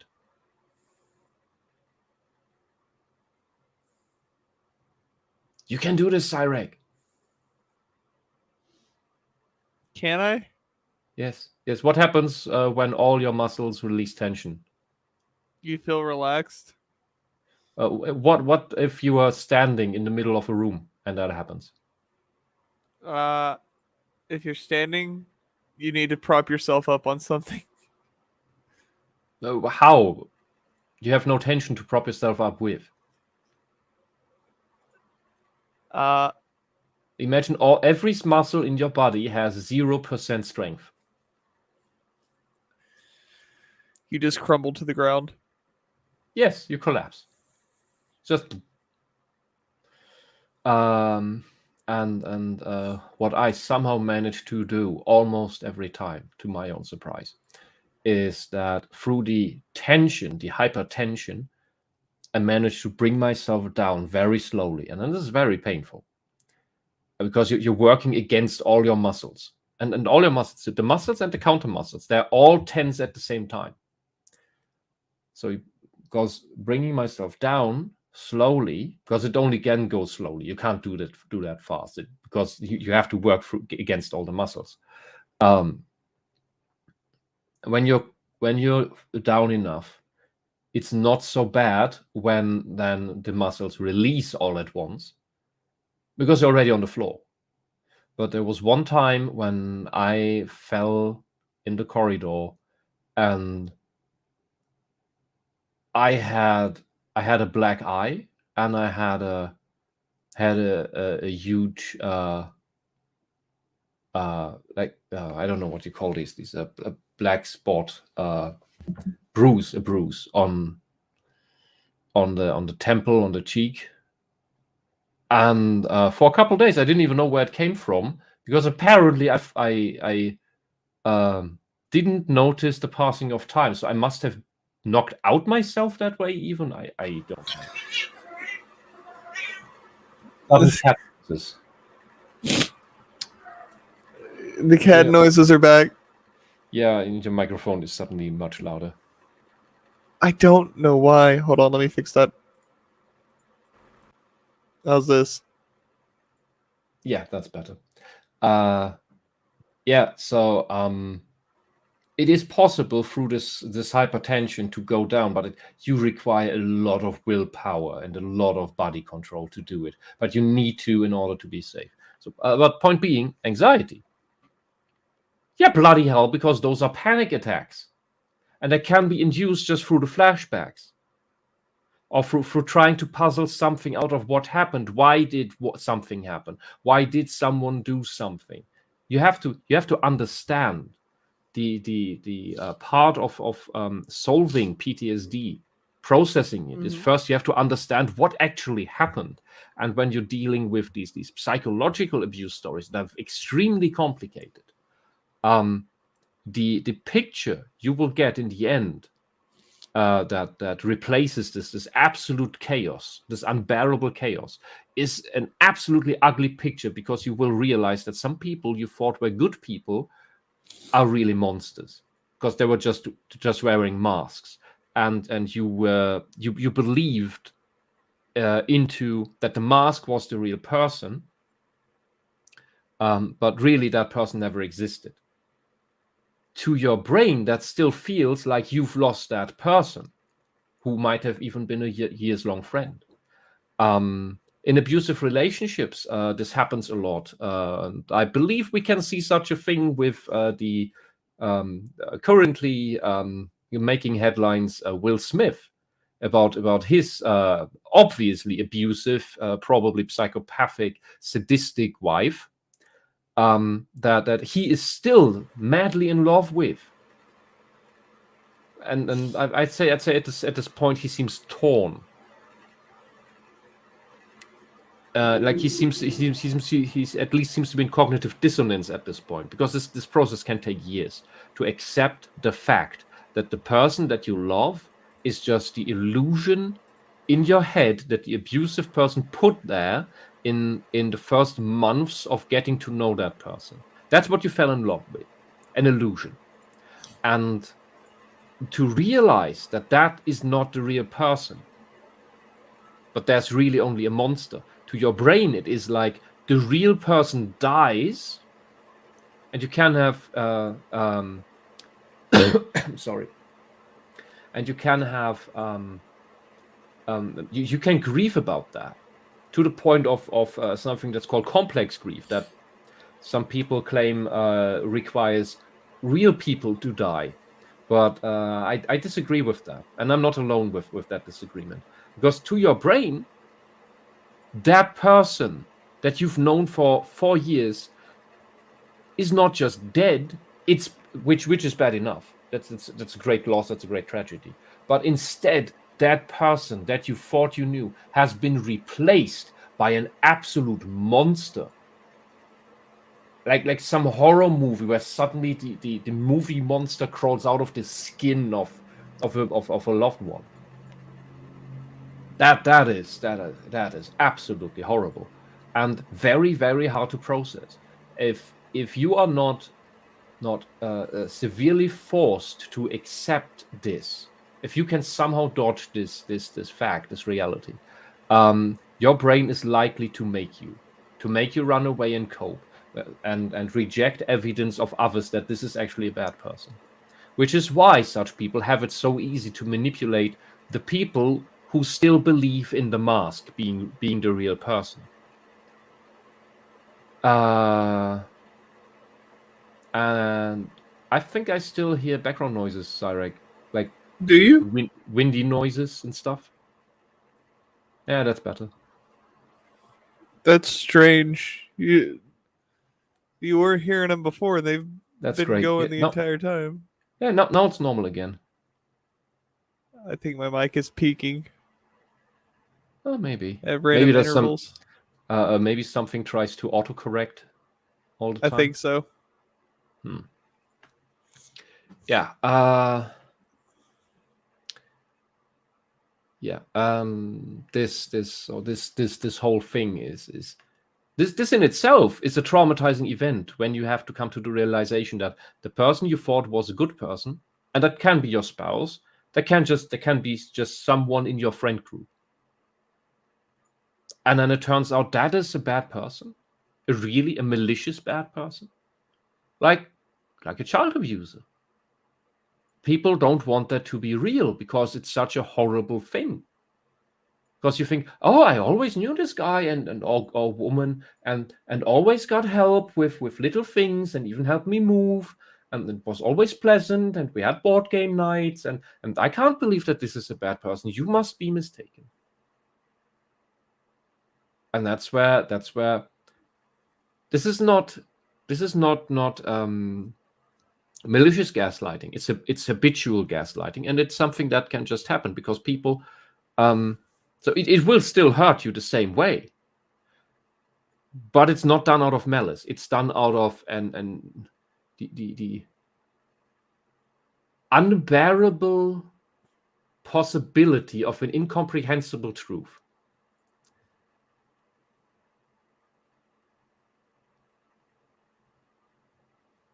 For yourself? Or for me? Yeah. There is anxiety. Yes, I am tense. Hypertension is completely the other thing. I forgot the name right now. That goes along with it. Something alertness in that realm. I'm sorry, I'm a bit tired, exhausted all the time. I don't sleep a lot. That's why I need the sleep meds. Because I do not think that you get massive sleep deprivation from being bitter. I can't wrap my head around that. Yeah, I don't like to admit that, but yeah, there's anxiety there. I try to work against it, because what you need to do with fear is that you need to approach it. And when you take steps towards the fear gets smaller. The problem is with severe trauma, that doesn't work. With severe trauma, you need help from outside. Help to confront, help to solve. And that picture of chaos I mentioned before. The more puzzle pieces you get in to understand what really happened and why what really happened, you get an absolutely ugly picture. But it is what describes reality as it truly is. And it will contain things about people that you don't want to be true, that they are monsters behind masks, and you had to see their real selves, their true selves, for whatever reason, because you were in the way of what they wanted, or just because they were sadists, or whatever else. But that ugly picture is so much, and it is still unbearably painful, but it is so much better than the swirling chaos of absolute incomprehension. The abused needs to understand, needs to comprehend, and only from then on we even have a chance to move to any step of justice, which is a step in parallel to therapy. Those are both things that need to be done, because honestly, yes, solve the PTSD. We have therapies for that. They're just hard to find. Very hard to find, depending on where you are. But this rectifying the world, bringing criminals to justice, for him to call being obsessed with that, I find that I'm lacking the word for it right now. It strikes me as malicious and deceitful in the first place. How is justice not important for someone who was wronged to the point of severe pain and wounds and maybe a destroyed life? And it sounds all nice when he puts it into his mental gymnastics words here, where he just says, well, you're just making it up. It's basically what he says. You're just making it up. You're exaggerating it, which would be true for a borderliner, or might be true for a borderliner, let's say. Because borderliners also get truly abused, but at large, they are the ones causing more harm. Topic of its own. Since we dissected his mental gymnastics and what he really means to do, he's trying to minimizing actual abuse and actual PTSD. And while this line here is true, that PTSD has a life-threatening elicitor. You have fear of death. You have a fear of death element. And you have anxiety.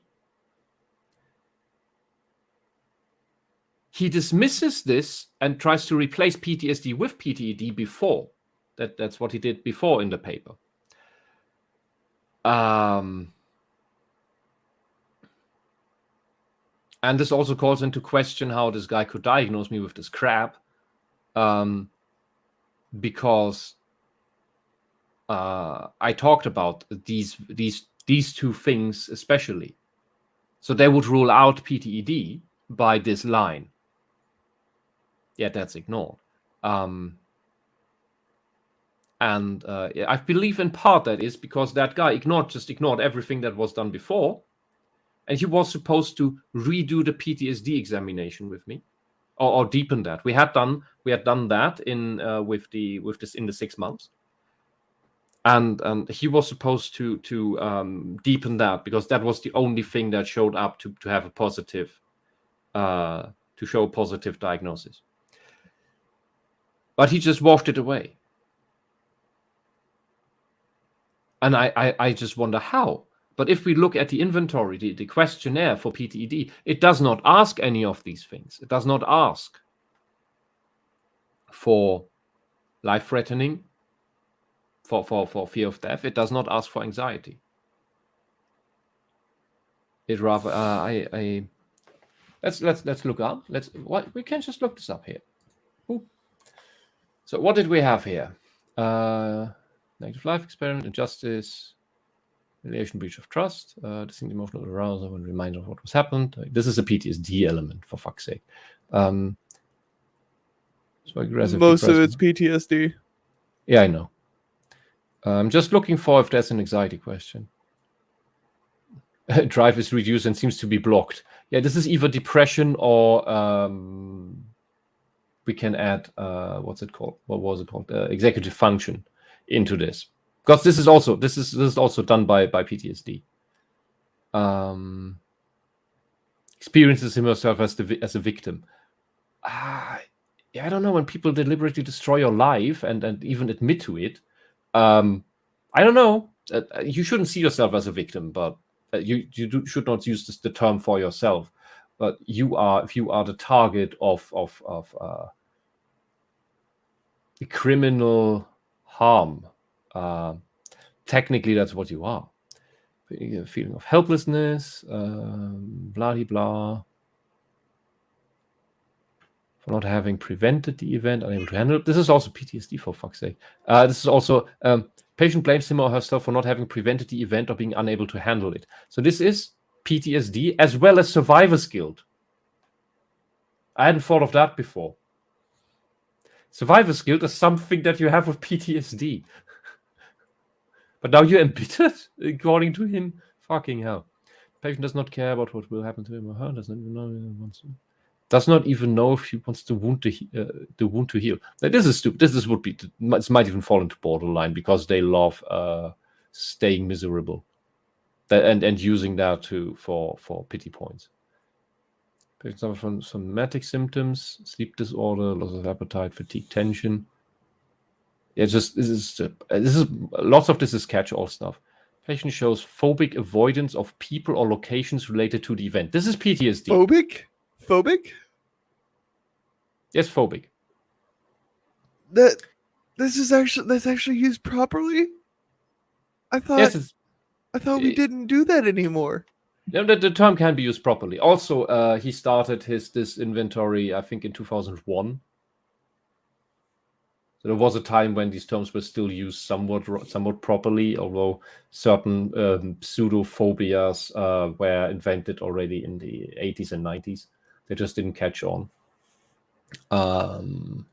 Christopher Hitchens warned us about some of them in the early 90s, and nobody listened to him, and now we have them established as hate speech. Isn't that wonderful? Yeah, but this point, phobic avoidance of people or locations related to the event. That sounds like PTSD to me. Suicidal ideation. Patient has recurrent thoughts of revenge and of fantasies of aggression or extended suicide. Oh dear. This is a very special conclusion. No mental disorder in the year before the event. Can explain symptoms. Disorder causes significant stress, impairment. Problem has lasted longer than 6 months. This is one of these 6 most nonsense things. There was no mental disorder in the year before the critical life event, which can explain the symptoms. Oh God, what nonsense. So, I mean, this is a positive inventory, of course. However, right. This is right. This was his inventory. The questionnaire I had somewhere else. I just remembered. Sorry, I made that mistake. But technically, he. Yeah, and we can't use this here. And since I lost all my tabs, it might be a hassle to find the.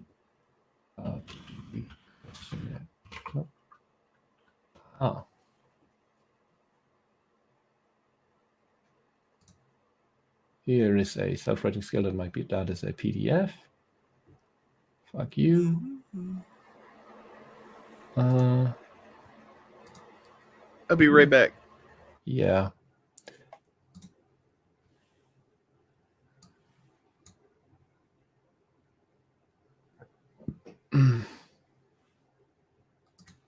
More things. The 2013 version. This looks like the German one. No, it's English.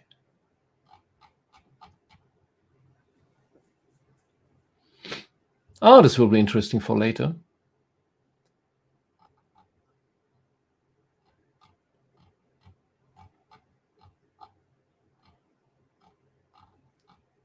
What? He doesn't have the thing in here?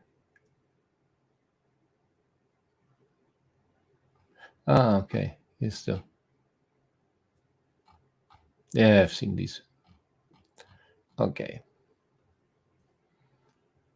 During last year, there was severe negative life event, hurt feelings. This is negative change in mental well-being. So yeah, just unfair. Which I think over and over again, caused me to be extremely upset. It triggers me to harbor thoughts of revenge, which I blame, and I'm angry with myself. It led to the feeling, but how do these even combine? It led to the feeling that there is no sense to strive or make an effort. This is so, oh God. Makes me to frequently feel sullen and unhappy, impaired my overall physical well-being. Most of this is asking for the same shit. Causes me to avoid certain places or persons so as to not be reminded of them. Not exactly. That's not how it works. It's that you don't want to have more breakdowns, for fuck's sake, and no potential further abuse. It's not about being reminded of them. Like, what is this nonsense? Like, maybe this is how borderliners think. I don't know. Do what? Makes me feel helpless and disempowered. Like, I'm just talking to myself as I go over this. Welcome back. Yes, I just had to step away for a moment. Yeah, that makes me feel helpless, disempowered, triggers feelings of satisfaction when I think that the responsible party having to experience a similar situation. Like, this is a revenge question. If you understand anything about abuses, then you understand that this doesn't help anything because they can't even be hurt by psychological damage, at least to my experience. That led to a considerable decrease in my strength and drive, made me more easily irritated. That I must distract myself in order to experience a normal mood. This is also borderline. Made me unable to pursue occupation and family activities as before. Because with PTSD, you don't get a normal mood from distracting yourself. You're just distracting yourself. You still feel like shit. Family activities and before, it caused me to draw back from friends and social activities. It's a depression thing, which frequently evokes painful memories. Yeah, so this questionnaire is utter bollocks. And there is no, like, what I would like to do, and this is not done in general. What I would like to do is that you add a counter, maybe someone who actually studied this crap, that you have counter questions in this that reduce these scores as well, or at least give you a counter score for the things that you should that would rule out all of this nonsense here, because this is so generalized. Most of it is so generalized that people will just click on these things, tick these boxes on way too high numbers, and just get a false diagnosis of embitterment. And this is exactly what happened in the few sets of data that Linden did collect, where he had like a 40% positive response rate of random people asked in like, was that the train example or was it the Korean example? It's absolutely insane. Like a diagnosis that 40% of random people asked score above the threshold on, that they would respond to a level that they would get a diagnosis of it on. Like, this is a money printer. This shows that everyone you want to slap this onto in order to dismiss from the actual issue that the patient has, like there's a criminal behind the cause of the patient being broken, being a patient. You just slap the embitterment thing on and just dismiss the criminal.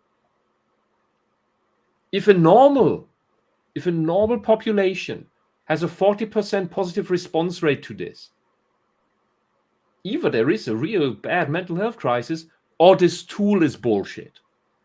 I think it's an over what's the term that you used before? Overdiagnosis. Yes. This is deliberately, to me, this looks like it's deliberately created to create overdiagnosis.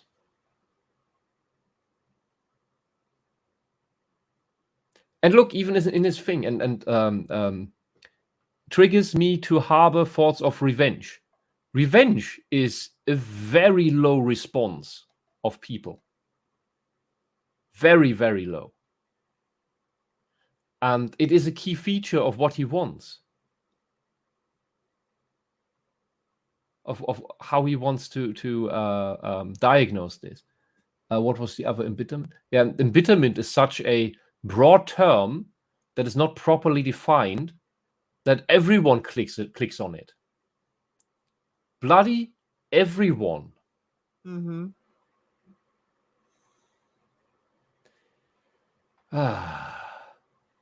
Okay, back to the thing. Sorry, I'm dragging this out so much. Leading moon is not anxiety. So we go on. If one looks at the published data on the causes, in quotation marks, of PTSD, you fucking asshole, the most frequent are rape, sexual assault, stalking. Stalking. Stalking is not deadly in itself. Or the death of a loved one. So in Weber, his redefinition comes in probably because of the last two ones. This raises the question as to whether these really are cases of PTSD as consequence of a life-threatening experience. Oh yeah, he outright, okay, all four. He means all four. So that includes rape. Wow. Or rather, PTED caused by humiliation or injustice. PTED can help to clarify the PTSD concept and improve the diagnosis. This man here, outright, we can put these sentences next to each other. And maybe, so this is, well, I've never done video editing before, so if anyone can give me some pointers, I will be very happy to. Because look at this. He outright states it. Rape. Mm-hmm. I also like that because causes is in quotations there. Yeah, but rape. Yeah, sexual assault, stalking. It is, yeah, but let's stay on the thing that everybody really understands. Yep. Because sexual assault is not yet rape. It's the precursor to it.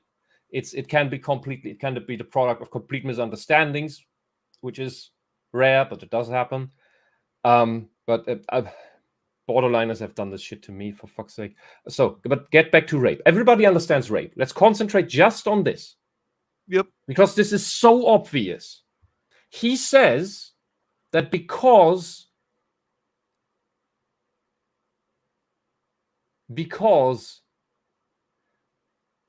it has not been a life-threatening experience, rape is not a life-threatening experience. That is what he implies here. He just says it's humiliation and injustice. And therefore it is post-traumatic embitterment, because the rape was not life-threatening.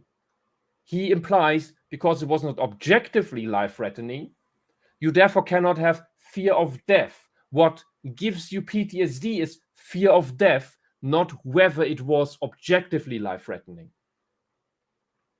Because even an objectively life-threatening situation must not necessarily cause you PTSD.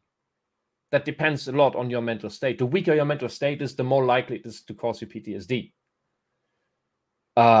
Anyone who's been through war can certainly tell the difference.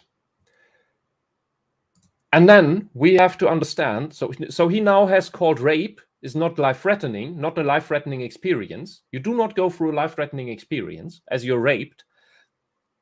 It's just humiliation and injustice, therefore embitterment. And post-traumatic embitterment is, as we see in line 1, querulent delusion.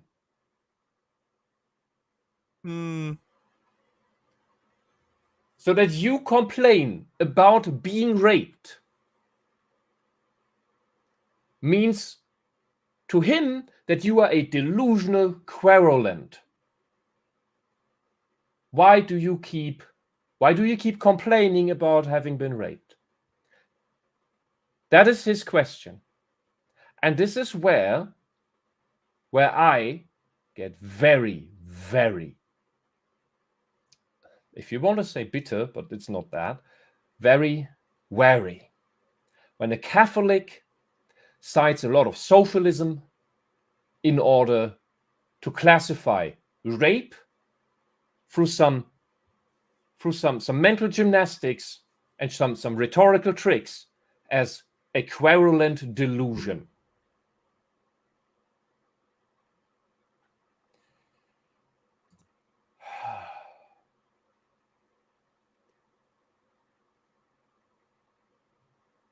This is the first. This is the entire first paragraph of this. Yep. PTED can help to clarify the PTSD concept and improve the diagnosis.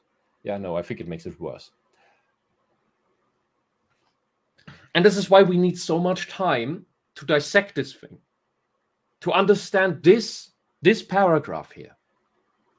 This is his justification to make this an official diagnosis in the ICD and the DSM.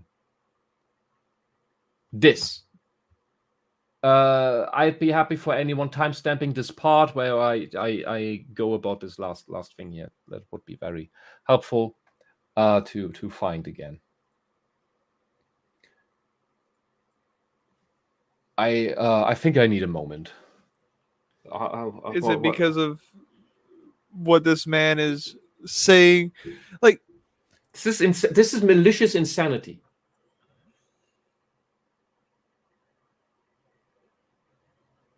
Yes, it is because of what this man is saying. I have to comprehend that this is real, that I am looking at this. And that's also why I have you here, to tell me that this is really there.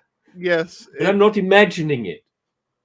Because people like him will go on, oh no, you're overinterpreting it. You're misinterpreting it. You're taking me out of context. You blah, blah, blah. And he will gaslight about this.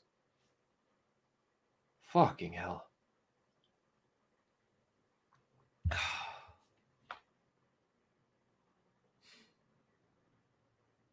It doesn't make any sense. The fact that he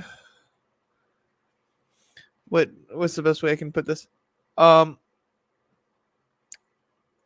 He believes that these are quote unquote causes. No, these aren't just quote unquote causes. These are causes.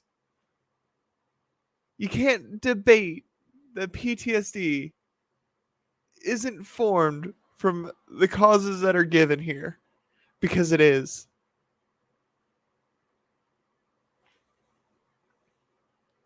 You're just bitter. No. So since and this is the extension. This is the trick here. It's not just about rape, because by putting rape into this, we automatically get child rape covered by this automatically. And this is what all these cults and what socialism does. You have a frequent network of this. We've had one of these in East Germany, in Berlin, just until a couple of years ago. And by the way, in Germany we still differentiate between East and West. Well, there are still huge differences between East and West, which is because socialism, 40 years of socialism destroyed all culture and basically all industry as well. So it's very hard to recover. But there was a pipeline in Berlin between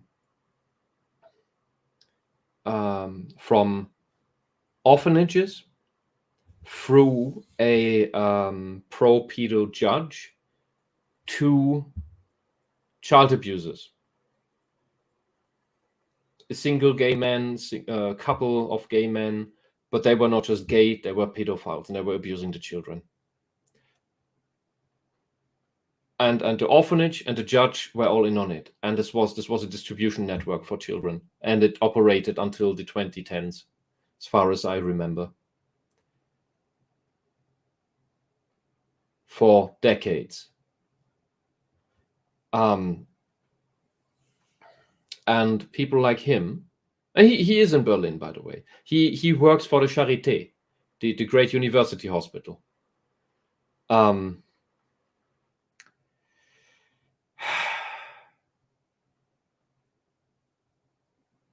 just. I have to let this sink in.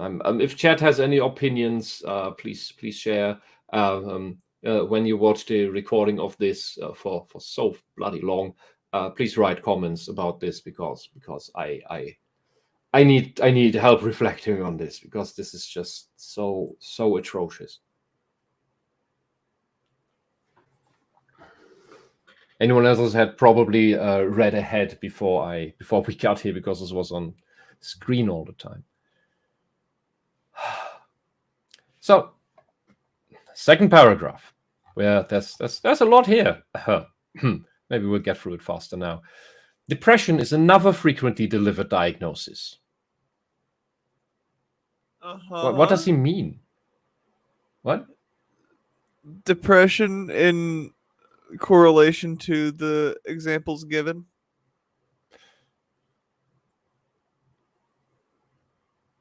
Well, his questionnaire asks a lot about depressive symptoms. Where do I have my notes? Because I made a tick list back when we went over the questionnaire.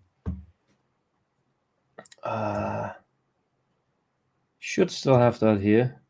Well, it's on the laptop, so I can't bring it up. Where is it?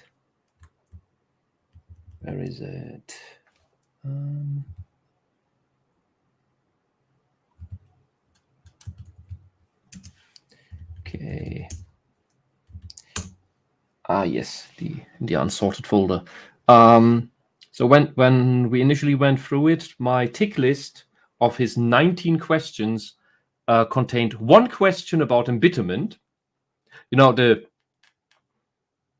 for the condition called post-traumatic embitterment disorder.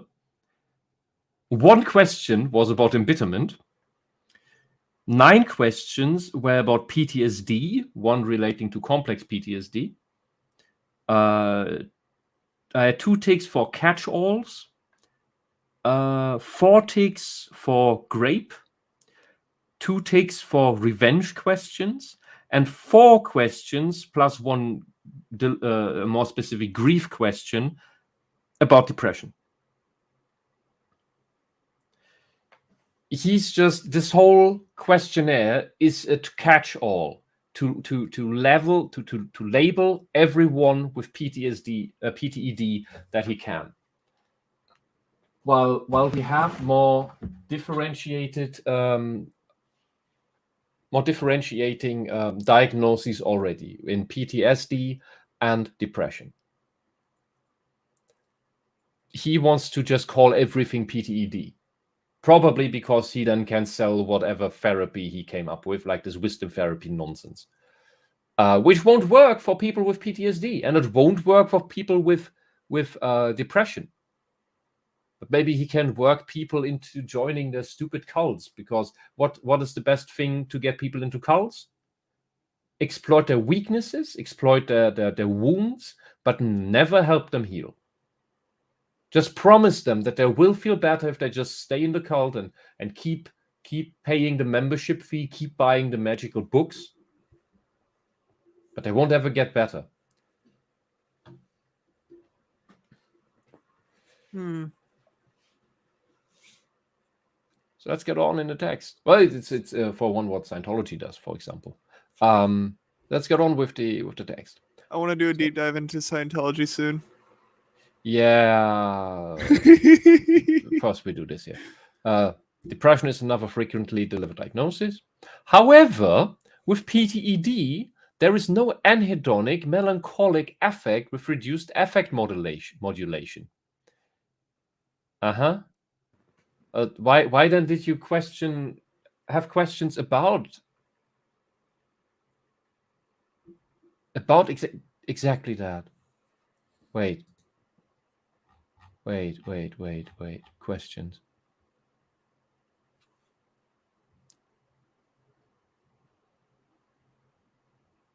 Normal mood.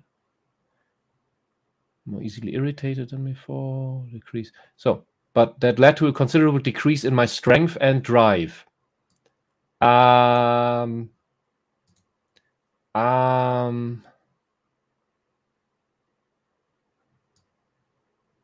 Then why do you ask for something that can be mistaken for that can be interpreted as anhedonic melancholic affect with reduced affect modulation? Because that is what thing that led to a considerable decrease in my strength and drive. That is what that is. That makes me feel helpless and disempowered. Yes, that is also what that is.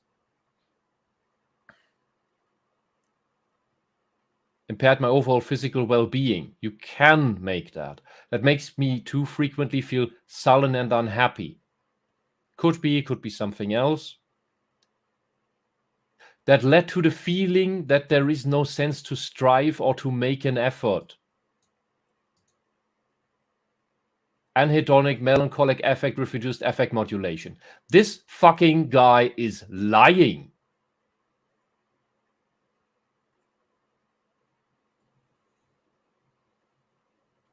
Wow. What do you think? Does this sound contradictory?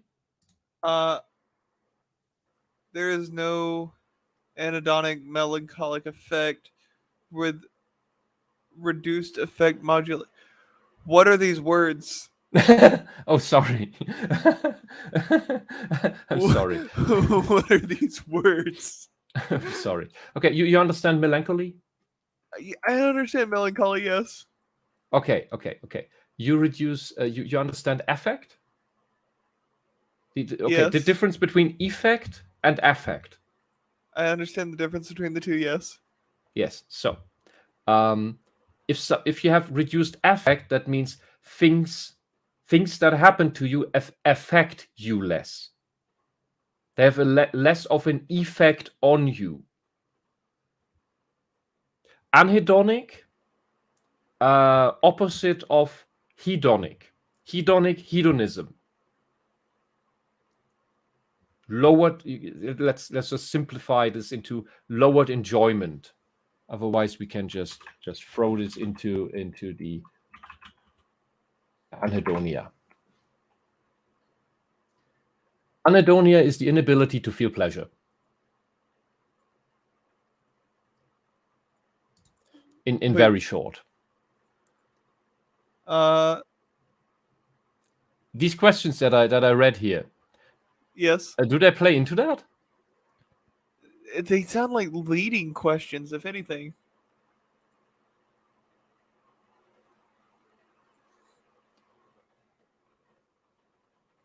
It's like he's dancing around the bush. I think he's lying here. I think he's just lying because he's asking for this. He's asking for questions within this realm, but says these are not things that happen in PTED. Yet most of his questionnaire asks for them, asks for things that people with these symptoms will give high points towards. So he says embitterment is a full and dynamic emotion. I could imagine that. Now we get into the interesting part. Narcissistic or paranoid personality disorders are also considered to be lumped in with PTED? Like, is he himself saying how useless his PTED is because so much else is falls into it? And yes, I would say that with the delusional querulancy, narcissism does fall into it. Paranoid personalities, paranoid disorders can be explained or can be called in practice in how they can manifest as delusional and querulent.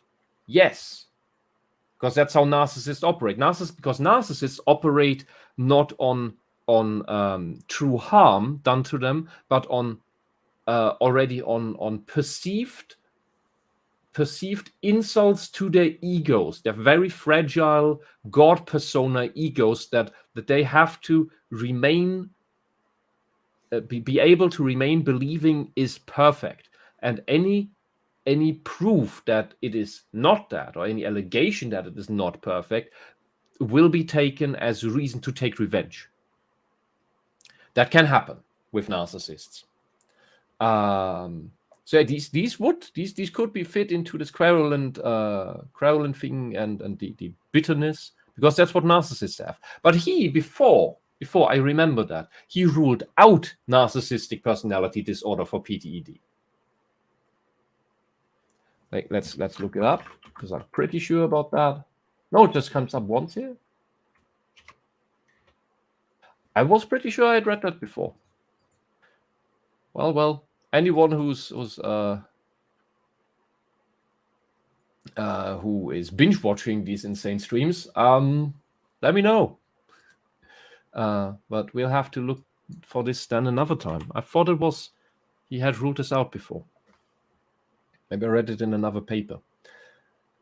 So when recording a thorough history of a patient, in most cases, there is no indicator for a personality disorder before the critical event.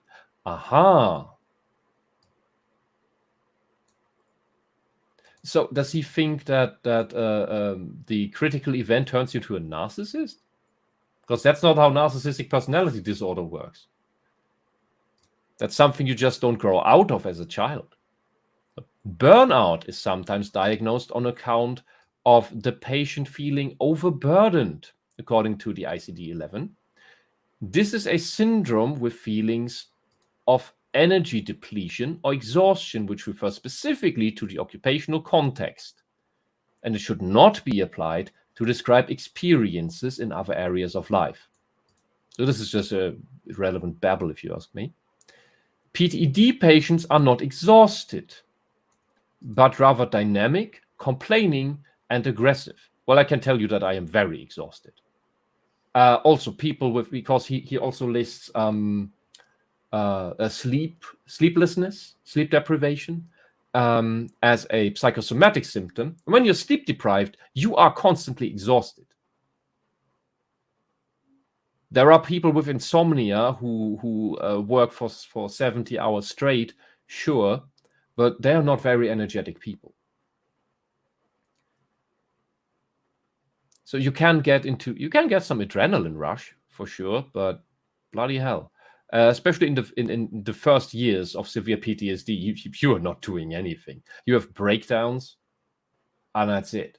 If nobody helps you make sense of anything, it's just hell, and it's no bloody wonder why people take their lives.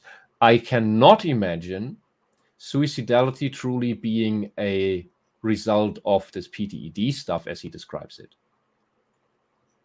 He says PTED can originate from problems at work, but also all other areas of life.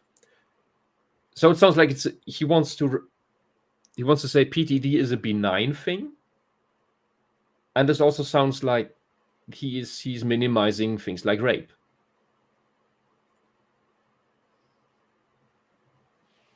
What do you think? This is a lot at once, but I think this is part words, Elliot. He is minimizing the effects that rape and other acts of abuse have on people. Yeah, I think in part he's trying to increase word count here. Probably. Yeah. Also, I did not check where you said that, Stukov, but I probably agree. Yes, I agree. Yes. Finally, there is adjustment disorder. Adjustment disorder is some DSM crap, because it is a completely adjustment disorder is what you diagnose when you don't know which personality disorder to ascribe. And I know a few, and one specifically, one especially, autist, who is from his what he shared with me about his life, has complex PTSD, does not get help for it, got antidepressants for it, which is complete bullshit. And the latest thing I heard from him before contact had to be cut, because he completely understand that he snapped, because he was malpracticed on. He was diagnosed with adjustment disorder when he is obviously having complex PTSD. Adjustment disorder is this I don't know what you have, something's wrong, someone else should take a closer look at you. That is when you give a general adjustment disorder as a diagnosis. It's not something that is supposed to stay. It's a temporary thing of I don't really know, I need a second opinion. You need a second and a third opinion. So this is not something Linden should even start to argue. So in the ICD-11, I think this was before it was finalized. This is defined as an immediate maladaptive reaction to psychosocial stressors. For example, divorce, illness or disability, socioeconomic problems, or conflicts at home or at work. Characterized by a preoccupation with the stressor or its consequences, excessive worry, recurrent and distressing thoughts, a failure to adapt to the stressor, and significant impairment, but not justifying the diagnosis of another mental disorder and typically resolving within 6 months. So by this description, adjustment disorder is something completely irrelevant, because it's just stress. It's not a disorder. It's just you have a big problem in your life and you have to figure it out and adapt to it. That's not an adjustment. That's not an adjustment disorder. That's just you being in the process of adjusting to whatever's going on. This is what I mean with diagnosis creep. There are certain normal processes that people go through that are not disorders. They're just very stressful. So, unless the stressor persists for longer. Did I miss that? Typically resolving within 6 months, unless the... God, okay, this sentence is too long. Is defined as an immediate maladaptive reaction to psychosocial stressors. Typically, so does it mean if the adjustment problem takes longer than 6 months? So in that case, yeah, but no, you would look deeper into the patient and resolve the issue, because it's as he says, a psychosocial issue. That is not something you can solve with pills or anything. That is something that you solve with talk therapy, because you have to figure out what's actually going on, and why is it stressing you out, and is it actually bad. In the DSM-5, adjustment disorder is defined as response to an identifiable stressor with depressed mood, anxiety, or a disturbance of conduct, which causes marked distress and or significant impairment, does not meet the criteria for another mental disorder, and does not persist for greater than 6 months. Okay. I was confused in the first one. So this adjustment disorder is really just supposed to be under 6 months. And that then I'd say this is a worthless thing to even come up with. These codes may be appropriate for embitterment reactions generally, which cause some distress and wane over time, similar to anxiety adjustment reactions. But didn't he say that? So these things do not persist for more than 6 months. But didn't he say that his embitterment disorder persists for long times? Yes. So he wants to gobble up adjustment disorder as well. And adjustment disorder has a timeout. But his PTED does not have a timeout. So by this, you would catch people who go through big stress in their lives that can resolve on its own, but slaps a PTED label onto them, so which will not automatically disappear. So you can keep them in therapy, or in if you have some evil tyrannical government, can rid yourself of them, because you're insane. Go away. We'll remove you from the company or something. I don't know. God, I'm sorry, and I'm sorry when I make little arithmetic symbol errors here. I am actually exhausted quite often, and I'm just I'm at the stage where I'm laughing at most things because I'm becoming a cynic. So PTED can be discriminated from adjustment disorder. Well, at least something, just like PTSD, which you're lying about, by looking at the cause, duration, severity, and type of syndrome. No, after all, isn't this in contrast to what he just wrote? Isn't this contradicting what he just wrote? Repeat it. These codes may be appropriate for embitterment reactions generally, which cause some distress and wane over time, similar to anxiety adjustment reactions.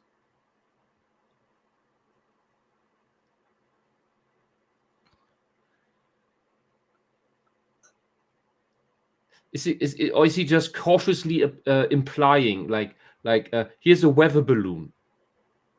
Yeah, that's a cautionary line there, if anything,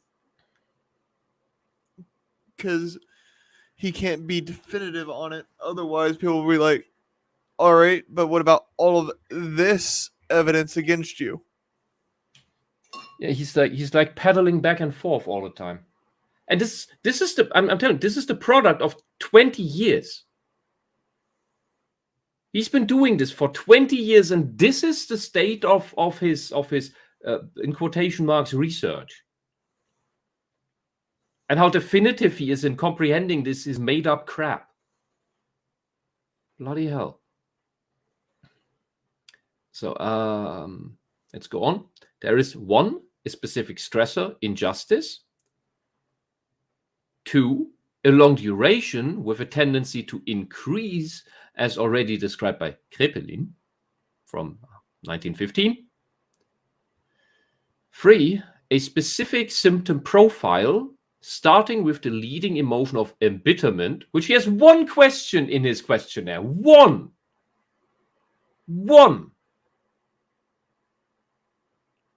That many people with PTSD will not even answer. Will not answer positively to. Or not understand what he means with it. Because when you only get these questionnaires, and that's what the guy did that was just there for a month and shared on the table, he didn't clarify any terms used here. Contrary to the young woman that I was working with, who really, we went over every line, every term that I thought, like, how exactly is this meant, and could figure this out. He didn't. Like, what do you mean with embitterment? And he was, with the leading questions, leading me to give them more points. I don't remember the exact details. Maybe I have some notes somewhere. But I do remember that at least on 2 questions, I don't remember which ones, he sounded almost like begging me to give it more points. Like, fucking hell. And that I will say jokingly, can make me bitter. Because that guy was screwing me over and lying to me and manipulating me. That is not something you do with someone who got most of the trauma from exactly that type of behavior. If on a different scale, but it's the same mechanics. So, emotion of embitterment accompanied by intrusions, dysphoric mood, multiple psychosomatic symptoms. So we're still in mainly in PTSD realm here, minus the embitterment. That is a random thing that some have it, some don't. Blaming of others.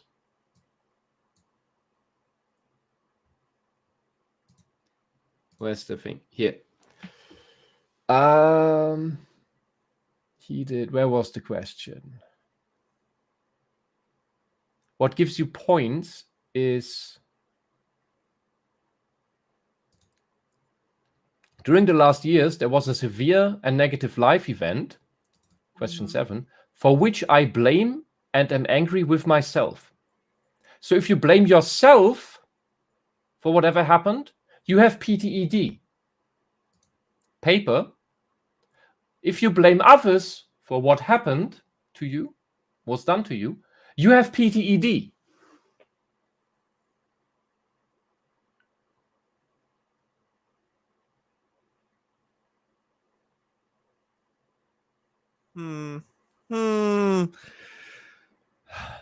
I really don't like this person. I'm getting bitter.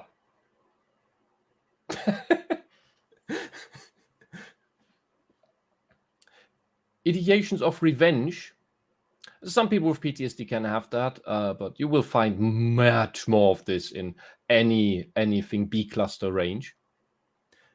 And aggression, not necessarily what you have in PTSD, but you can have it. Ah, yes, exhumed legume. All roads lead to PTED. No. You figured it out. You figured it out. We talked about this for 20 hours, and you figured it out. You TLDR'd.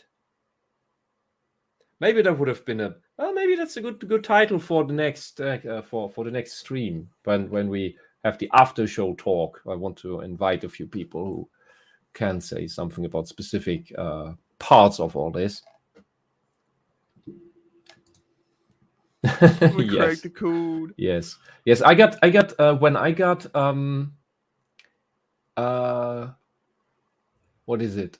Suspicious was when I could look over the actual questionnaire on paper, because it was done with me on the telephone, and when I could look at it on paper and went and looked over, like, what the fuck? This can't be right. What can you even diagnose with this questionnaire? It can be anything. And that is the point. It is supposed to be anything.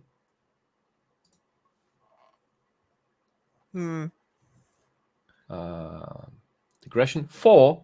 Several maladaptive behaviors and suffering, not only by the afflicted person, but those in their environment, who may be rejected, blamed, and attacked, even to the point of murder or suicide.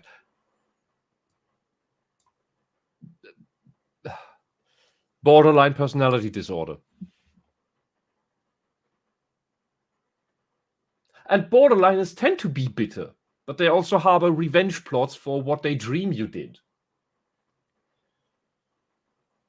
So people who don't know how to deal with their depression or their PTSD, they may fall into something called an isolation spiral, where they do isolate themselves and push others away.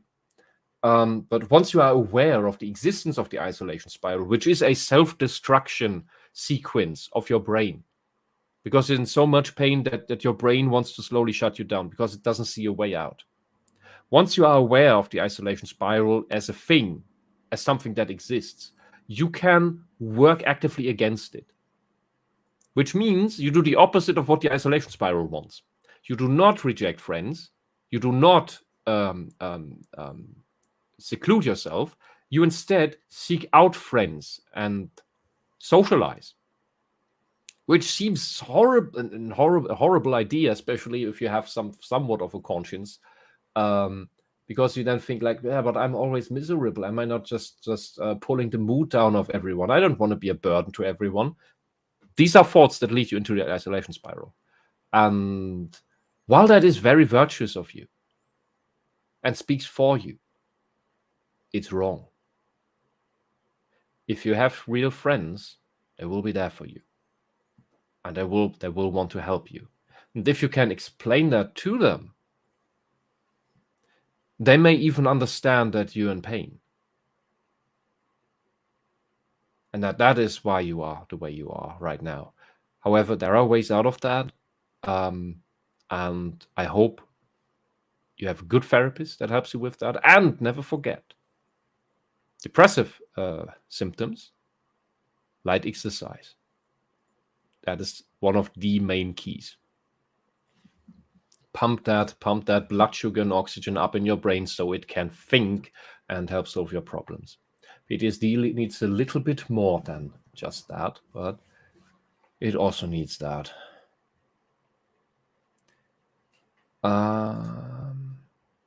Okay, next. We're almost through. Okay. With regard to diagnostic codes and categories, 6B4Y, this is probably DSM stuff, other specified disorders specifically associated with stress of the ICD-11. Oh, does the coding work differently in the ICD-11? I am not familiar yet. Sorry. And 3098.89, other specified trauma and stressor-related disorder of the DSM-5, may at present be the best fit for PTED. Other specified disorders specifically associated with stress. Yeah, so we don't need to call people having PTSD. Because the thing is, with PTSD, there's an actual event and or criminal behind it. With PTED, it's just you overreacting to something that was done to you. Like sexual abuse. As if that's not a criminal act to be upset about. I can't get over that part of this whole thing. And I think that is the core thing that this is about. Here, dear feminists, this is your rape culture patriarch.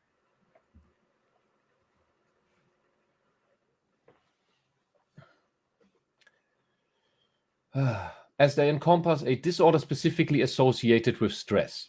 Like, wow.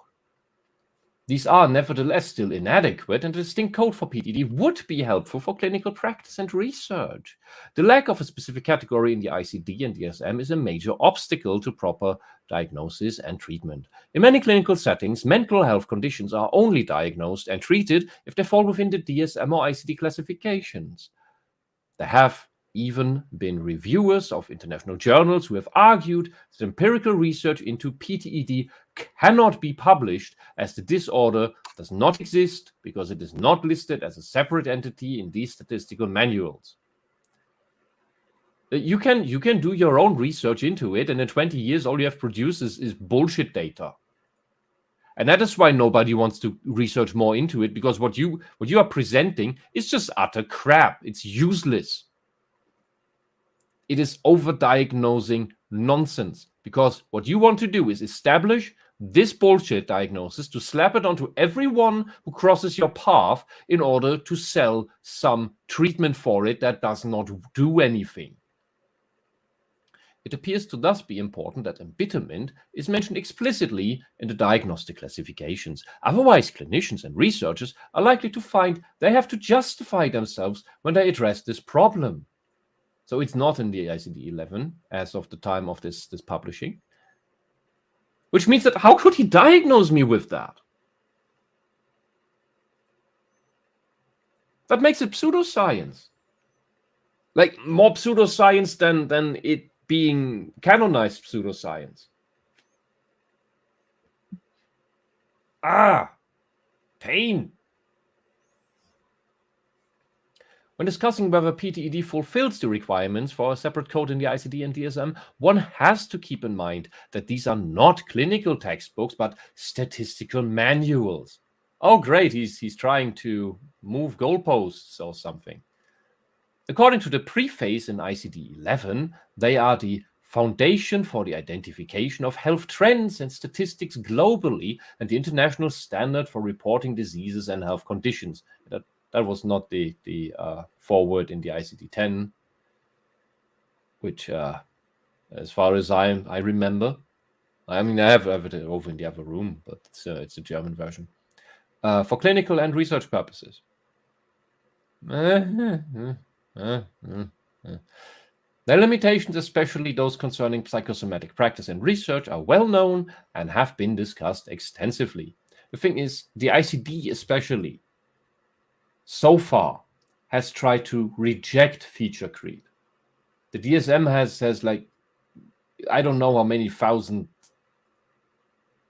how many thousand psychological diagnoses to choose from. And it doesn't seem like it's cleaning up all the clutter. Well, the ICD, chapter F, the ICD-10 at least, chapter F, as I said, I don't have a copy of the ICD-11 yet. I have a copy of the ICD-10.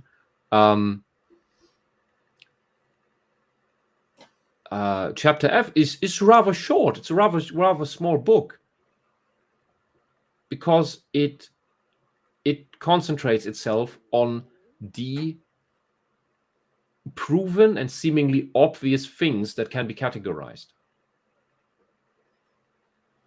and not all these hypotheses, because PTED at best is a hypothesis, not a theory.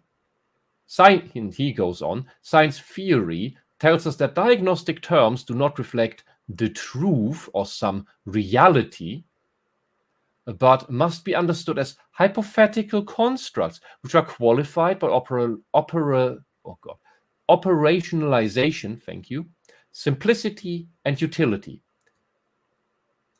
That sounds true.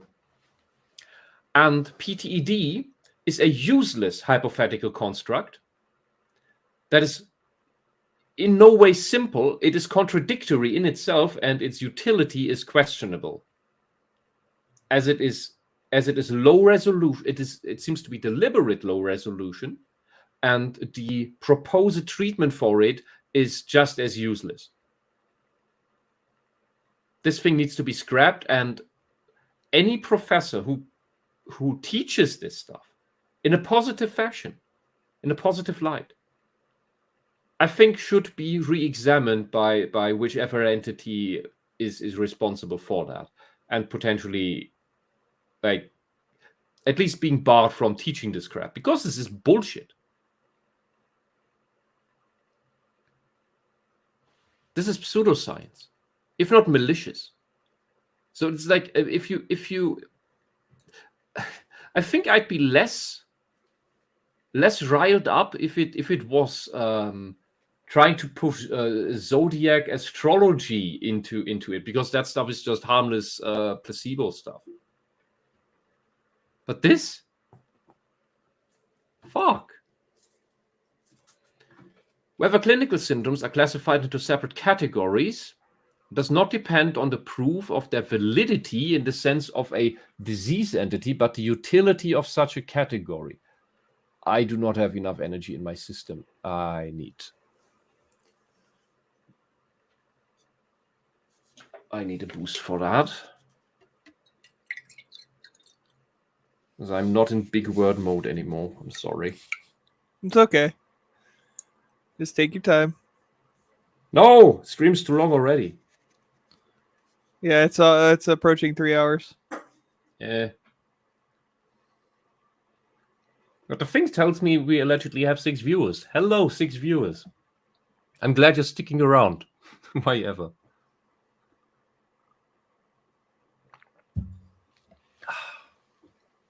So what was this? Whether clinical symptoms are classified into several categories does not depend on the proof of their validity, sense of their disease entity, but the utility of such a category. Ooh. I don't like the meaning of this sentence. Whether clinical syndromes are classified into separate categories does not depend on the proof of their validity, in the sense of a disease entity, but the utility of such a category. So whether something's a syndrome depends on, in his words, depends on whether it is useful and not whether there is valid proof of that the thing is the way it is. That sounds like the justification for pseudoscience. Someone who works in this field needs to explain this to me, because this sounds like bollocks. And this is probably one of a good reason to call the soft sciences not real sciences, when you put in sentences like this and give free citations. What are the free citations here? Jump down. Come on. Oh God, I have to do it myself. References. 73 to 76. Kendall, Jablensky, distinguishing between the validity and utility of psychiatric diagnoses. Blah, blah, blah, 2003. Mori, classification of mental disorders as a collection of hypothetical constructs. 91. And Favara Fanelli Tomba, the clinical process in psychiatry, a clinimetric approach.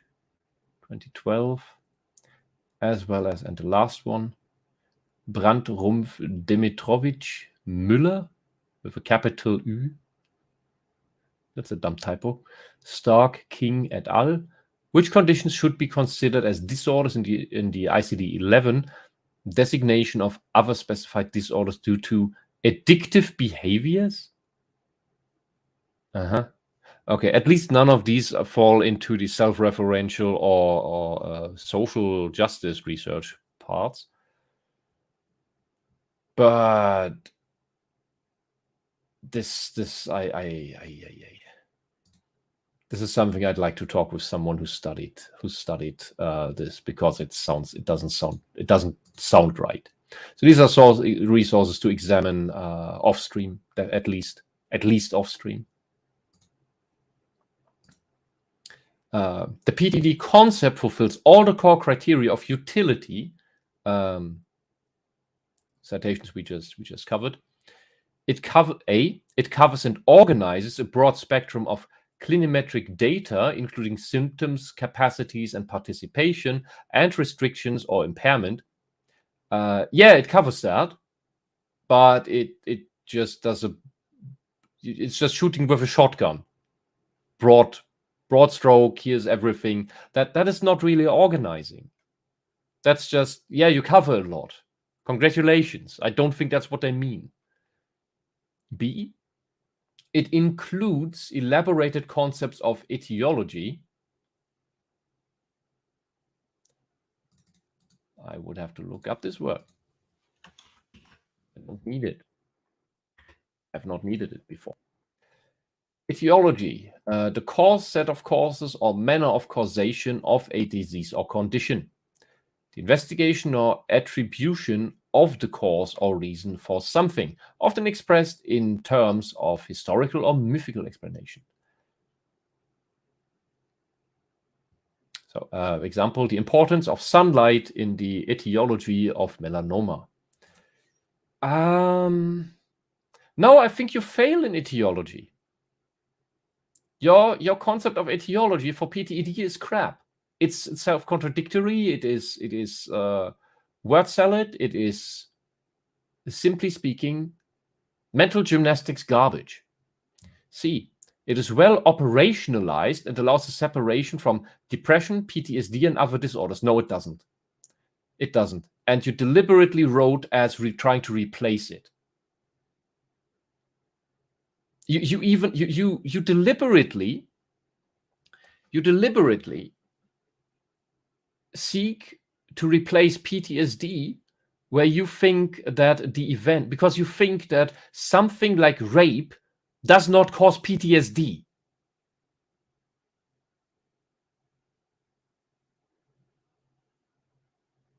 You insane bastard.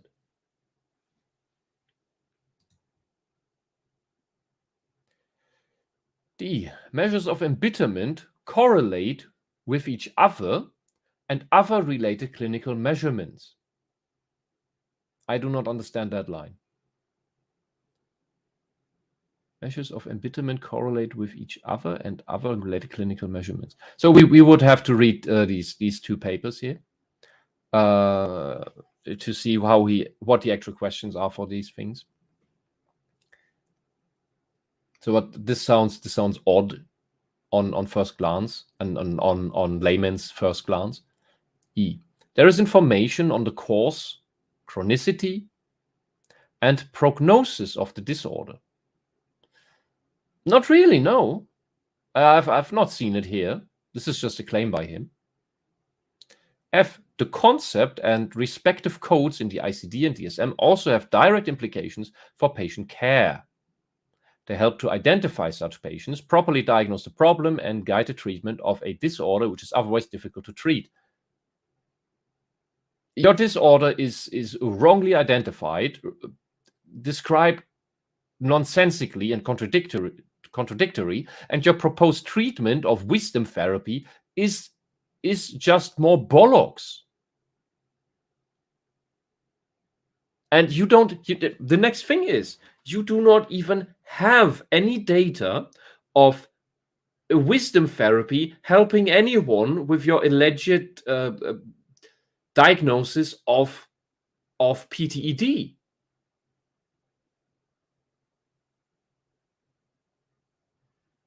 Wouldn't you cite that here after 20 years of this? Yeah, you would. You would cite it. But we all know This is how the one much where this man loves himself and cites himself. So he's just making claims. This guy, he the way this thing is written, the way he understands people, if he really believes this stuff and is not just trying to scam us, is not just a con artist in order to justify rape not causing PTSD, and therefore just you can just brush these people away as just delusional querulants. Because imagine what we should do, because he says these are equivalent, we should replace PTED in this entire paper with delusional querulancy,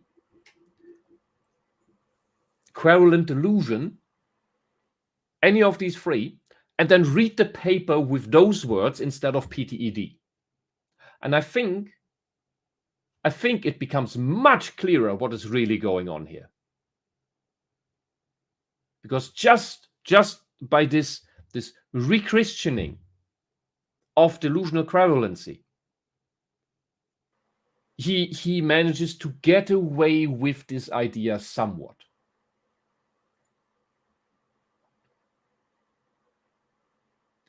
G. In no way does the concept over-pathologize everyday life behavior. Yes, it does. Yes, it fucking does. As these individuals are, in most cases, already in therapy. No. So, diagnosis is not therapy. That is the first part. Diagnosis leads to therapy, because therapy is what you need to have. People wrongly lump in diagnosis with therapy together. You cannot start therapy before you even know what's going on. Imagine your surgeon doing that.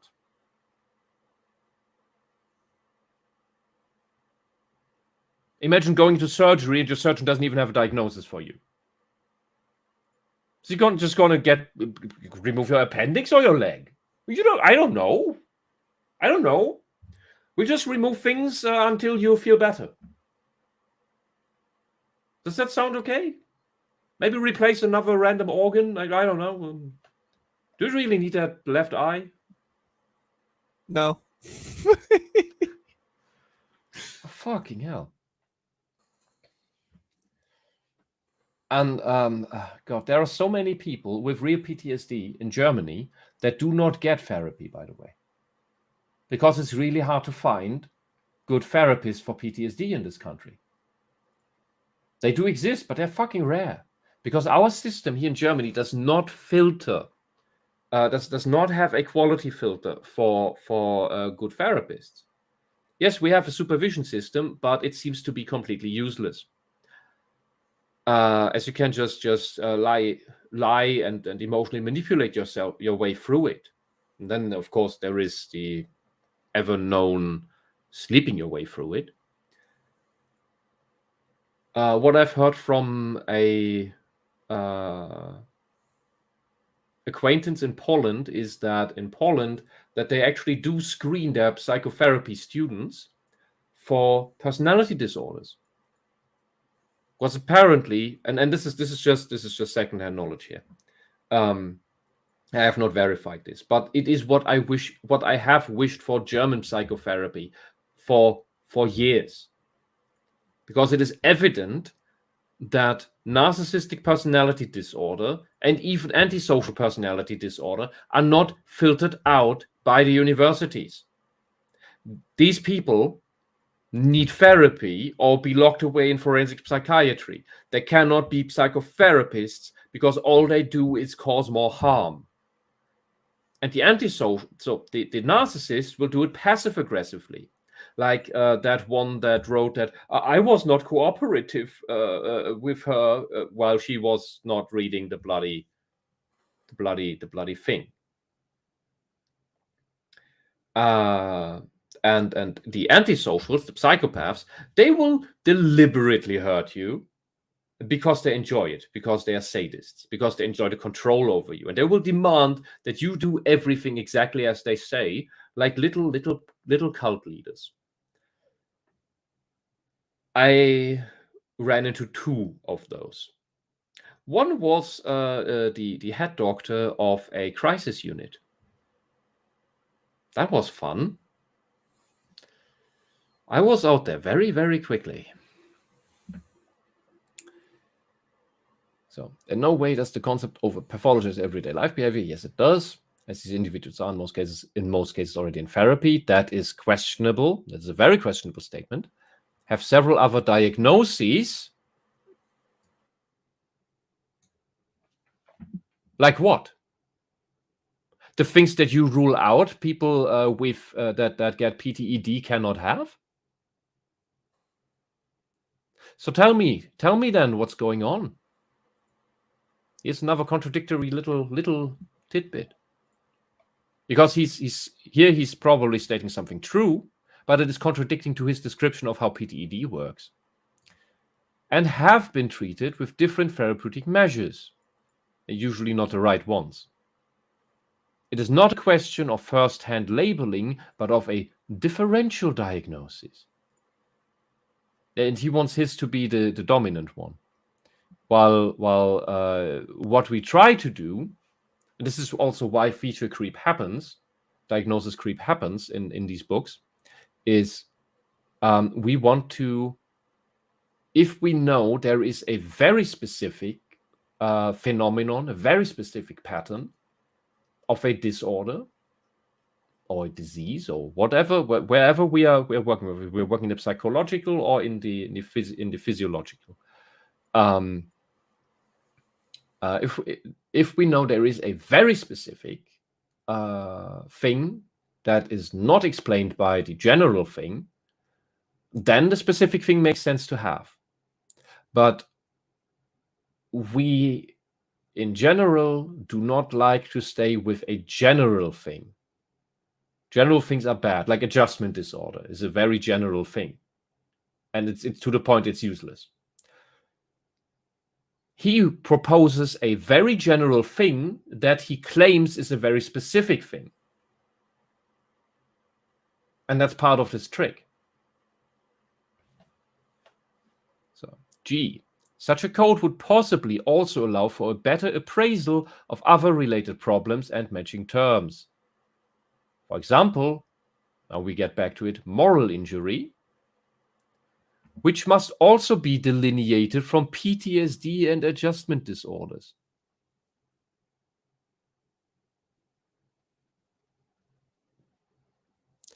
Ooh, not so sure about that. So 19, I bet. Come on, that's let me guess, that is blah, blah, blah, blah. Moral injury and integrative review, trauma, stress. Da, da, da. Okay, nothing special here. So something to look up as well. Most of these are.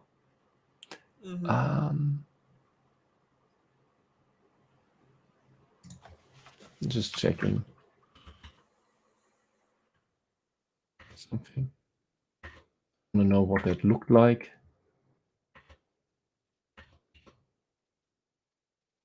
Okay, that was it. Yeah. Here, further down is Social Justice Theory, Handbook of Social Justice Theory and Research. Those are other things that he refers to. Social justice research, yeah.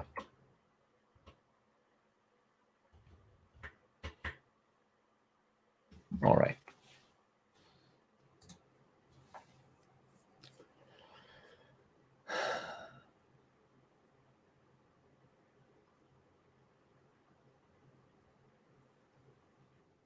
As shown above, there is growing international research on this topic.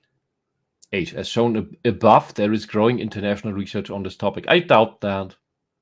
The only ones citing your papers is mainly you and your cronies. I think at the time where I looked this up again, there were 5 citations of this, which is something, but I haven't found the link for those yet. I thought that they were on the Google search for this. We'll look into those at some point. In summary, we are in agreement with Zensky, 30. References. Zensky, chronic embitterment and organizational justice. Zensky, who claimed that the diagnosis of PTED brings with it a special clinical and scientific utility. I wonder what this man thinks. Just seeing, can we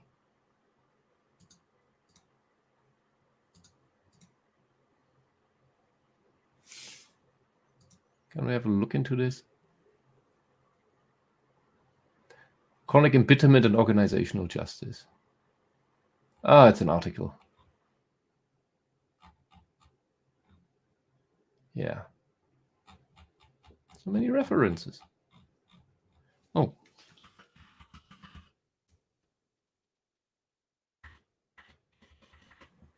Doesn't even cite Mr. Linden. Here in the thing. Tom Zensky, Department of Psychological Medicine, Imperial College and Occupational Health Department, West London, Mental Health NHS Trust, Southall, UK. There has been a substantial increase in recent years in the incidence of stress-related sickness absence from work. In the United Kingdom, from 2005 to 2006, an estimated 10.5 million working days were lost through stress, depression, or anxiety caused or made worse by work, equivalent to an annual loss of 0.45 days for every worker. The international one, when was this? 2010. Psychosomatics. The International Labour Organization has estimated that the cost of stress amounts to over 10% of Britain's gross national product. The burden of sickness absence due to stress is likely to be similar in other countries of the European Union, in North America, and also further afield. So, assumption. A major problem in interpreting such data and in devising appropriate interventions has been the very broad and imprecise definitions of stress. Stress may lead to the onset of common psychiatric disorders, notably depression and anxiety. However, work-related stress may lead to sickness absence even when no formal psychiatric diagnosis is present. Characterizing circumstances when this may occur is important both in public health terms and to develop focused interventions. One well-known example of a type of work-related stress associated with sickness absence is burnout. So, on that, stress, you need work-life balance, and you need an outlet for your stress, which usually is found in sport. Most people don't engage in any sort of sport. That is something that helps. Also, more sleep. And if you work too much, you work too much. And if your employer forces you to work overtime that you don't get paid for, there is another problem there. That is a legal problem. So recently there have been 2 papers published in Psychotherapy and Psychosomatics on post-traumatic embitterment disorder. It has been argued that this should be considered a new psychiatric diagnosis. This article will briefly review the key features of embitterment, compare and contrast this new reported condition with burnout. So the thing that he wants to diagnose your rape for is also equivalent to burnout.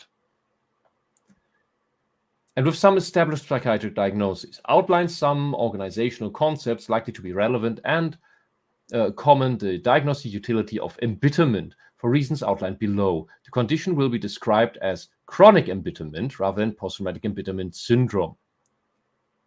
So your burnout is now the same as being pissed about your and traumatized from your rape. It's amazing. It's amazing. You're not overworked. You're bitter.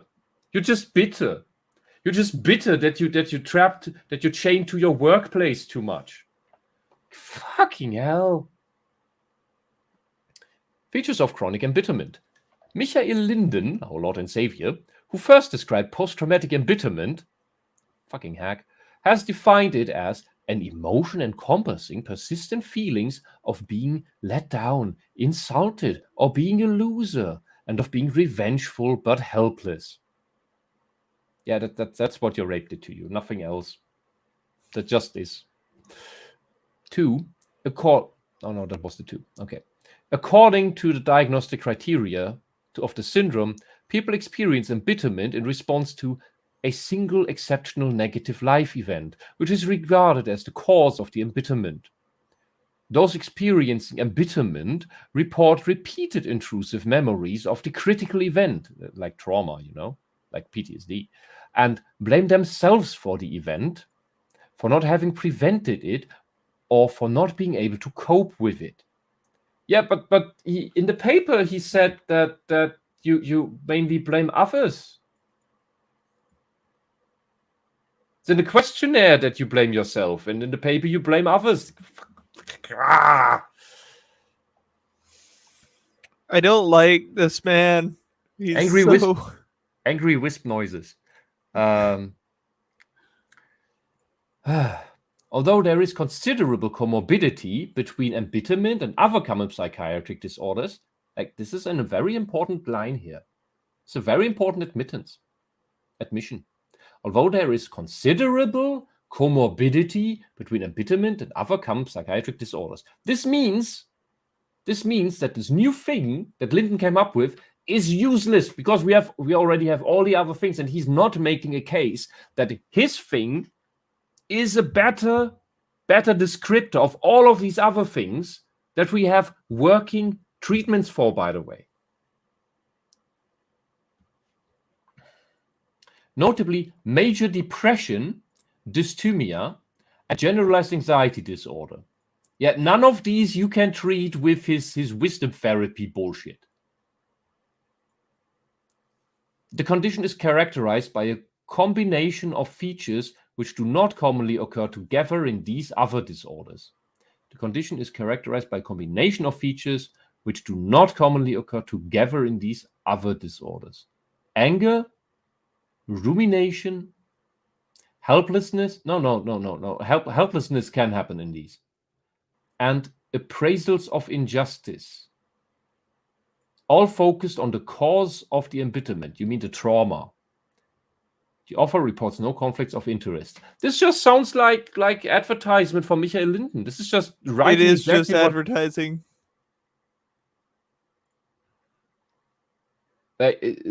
Someone do a deep dive on this guy and see how he's related to Michael Linden? Fucking hell.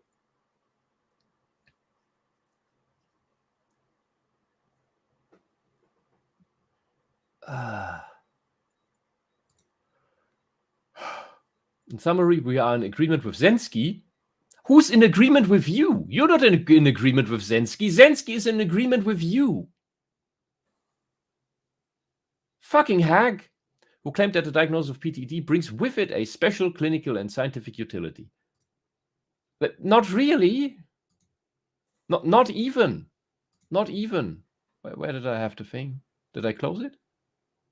There it is. Not really, because he admits that your thing is useless.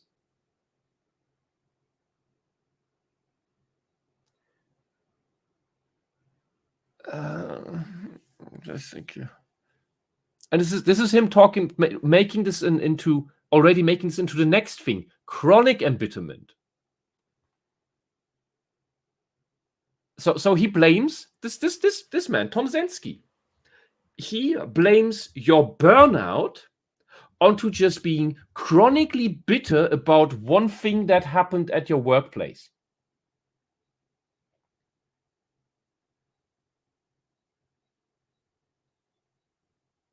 It's not because you're overworked. It's not because your work-life balance is shit. It's not because you have no outlet for your stress. No. It's just because you're bitter because something bad happened at your workplace once. Sorry, say something. My brain stopped working. Why? Because of the stupidity that is PTED and this man shilling for Linden.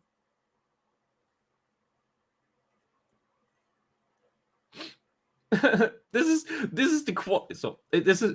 the only reference we've looked at so far, and this is the quality of that. This is the gold mine. This is the support. Wow. This is just a shill. Bloody hell. Conflict of interest statement. The authors have no conflicting interests to report. Of course, funding resources. No funding sources to report. Author contributions. Both authors contributed to writing the manuscript. Okay. And we have the wonderful reference. I think we went over this list before, and but all we did was count how often he cites himself, like as we see here, right in number 2, Linden M. Oh, let's just do it. Linden M. Up here, at least And we have 1, 2, 3, 4, 5.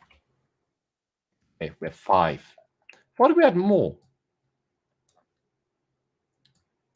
What if we had more? Is it maybe written differently?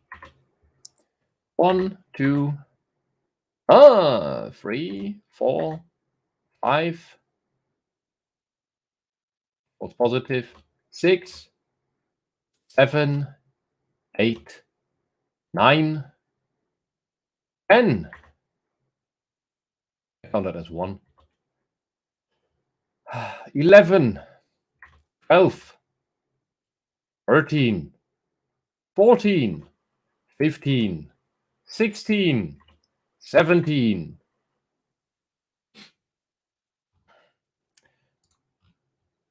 17 of his references of 76 contain himself, either as leading writer or as contributor.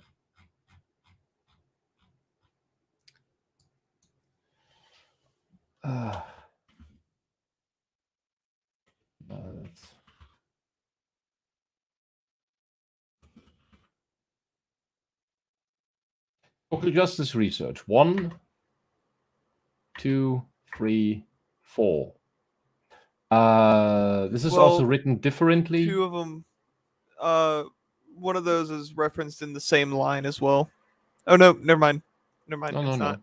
No, it's not. It looked like it was on the same line to me. Yeah, but there were more with social justice in some form or another. Oh yeah, here's sock theory.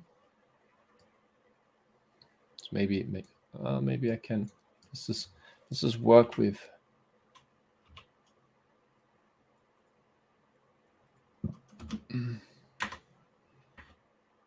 5 this way. Do it like this. Oh.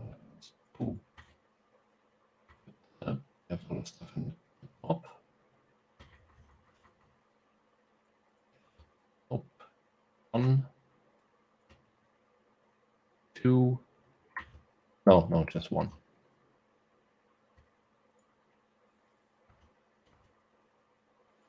2, 3, 4, 5, 6.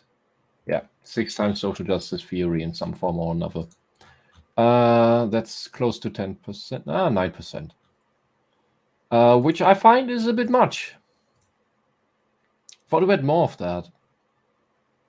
Maybe need to go through it manually again. What's this? Bewältigung von Lebensbelastung, Anpassungsstörung. Weisheitstherapie. Oh God, there's a German paper on wisdom therapy from 2008. And it's not linked. I wonder why. Who knows? So that concludes our examination of this beautiful paper. Oh God. And yes, he works at the Charité. He practices apparently in psychosomatics. God, I hope I never meet the man.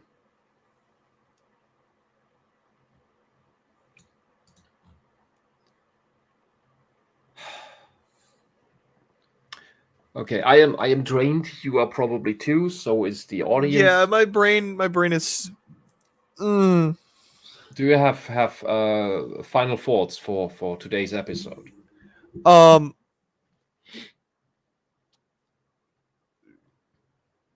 final thought that I have is, don't trivialize trauma like this person is doing, because that is all it is just pushing it off to the wayside and be like, oh no, you're just bitter at these people. Don't do that. Don't trivialize it. Yeah. What did we learn today?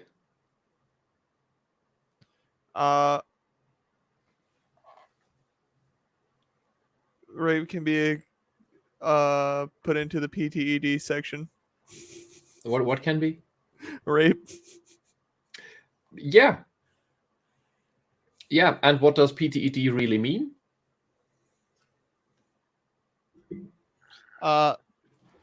Post-traumatic embitterment. That's the long form, yes, but It means victim blaming.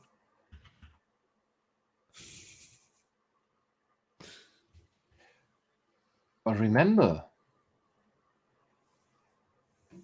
in summary, querulent delusion and PTED describe virtually the same syndrome, interpreted as a reaction to social stresses and especially injustice.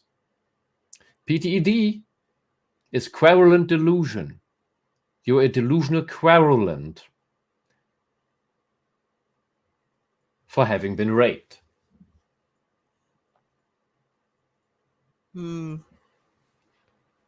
That's it. That's what he's doing. And he will do this to children.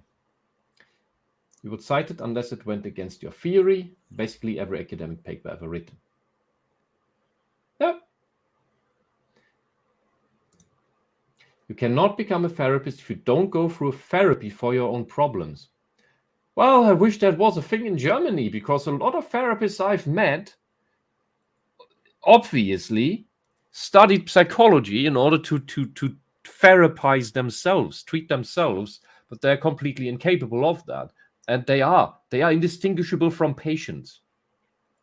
And people like that cannot help other patients, at least not when they have cluster B personality disorders. Those people are incapable of helping other people because they are emotionally immature. They have a too low level of consciousness. Their order of consciousness is too low. You need at least a third order consciousness, as described by Keegan, in order to be able to help someone else with problems, and at least with the complexity level of psychotherapy. That's the way it is in Poland. I am glad to hear, Horned Rabbit. Man, the Polish really have learned from history.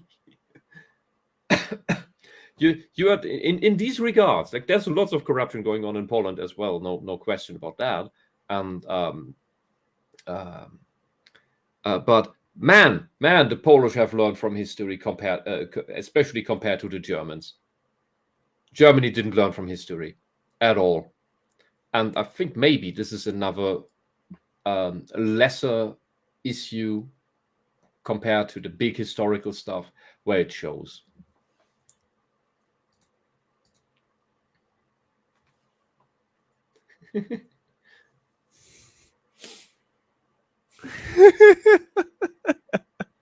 Sorry, come on.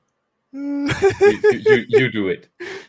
You get a PTED, and you get a PTED, and you get a PTED. Everyone gets a PTED. Yes, I think that sums up this paper. Yes. Oh my God. I think I'm hungry. It's very rare that I actually feel hungry.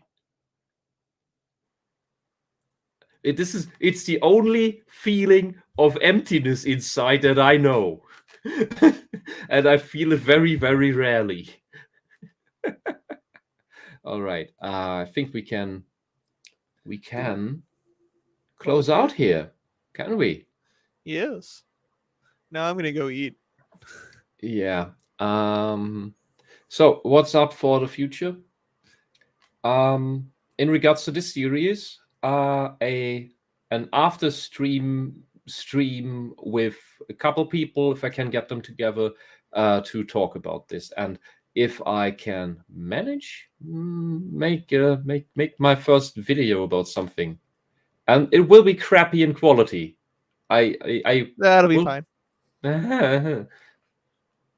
Perfectionism, but I have to scrap that. That doesn't work, because if you have to have this thing that you want to do the right thing really, really good, really, really perfect, yeah, that's great. That's what keeps you at getting better, but it must not stop you from doing a thing in the first place.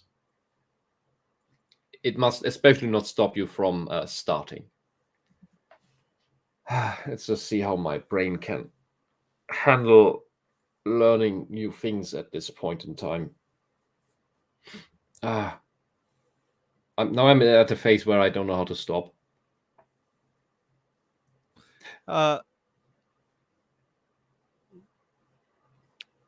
Yes? I lost it.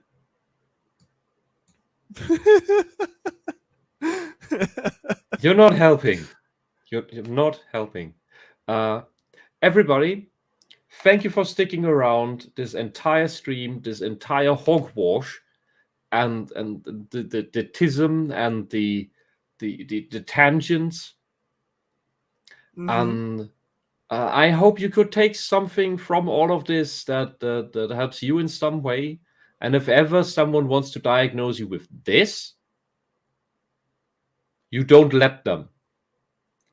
You do anything in your power to reject this.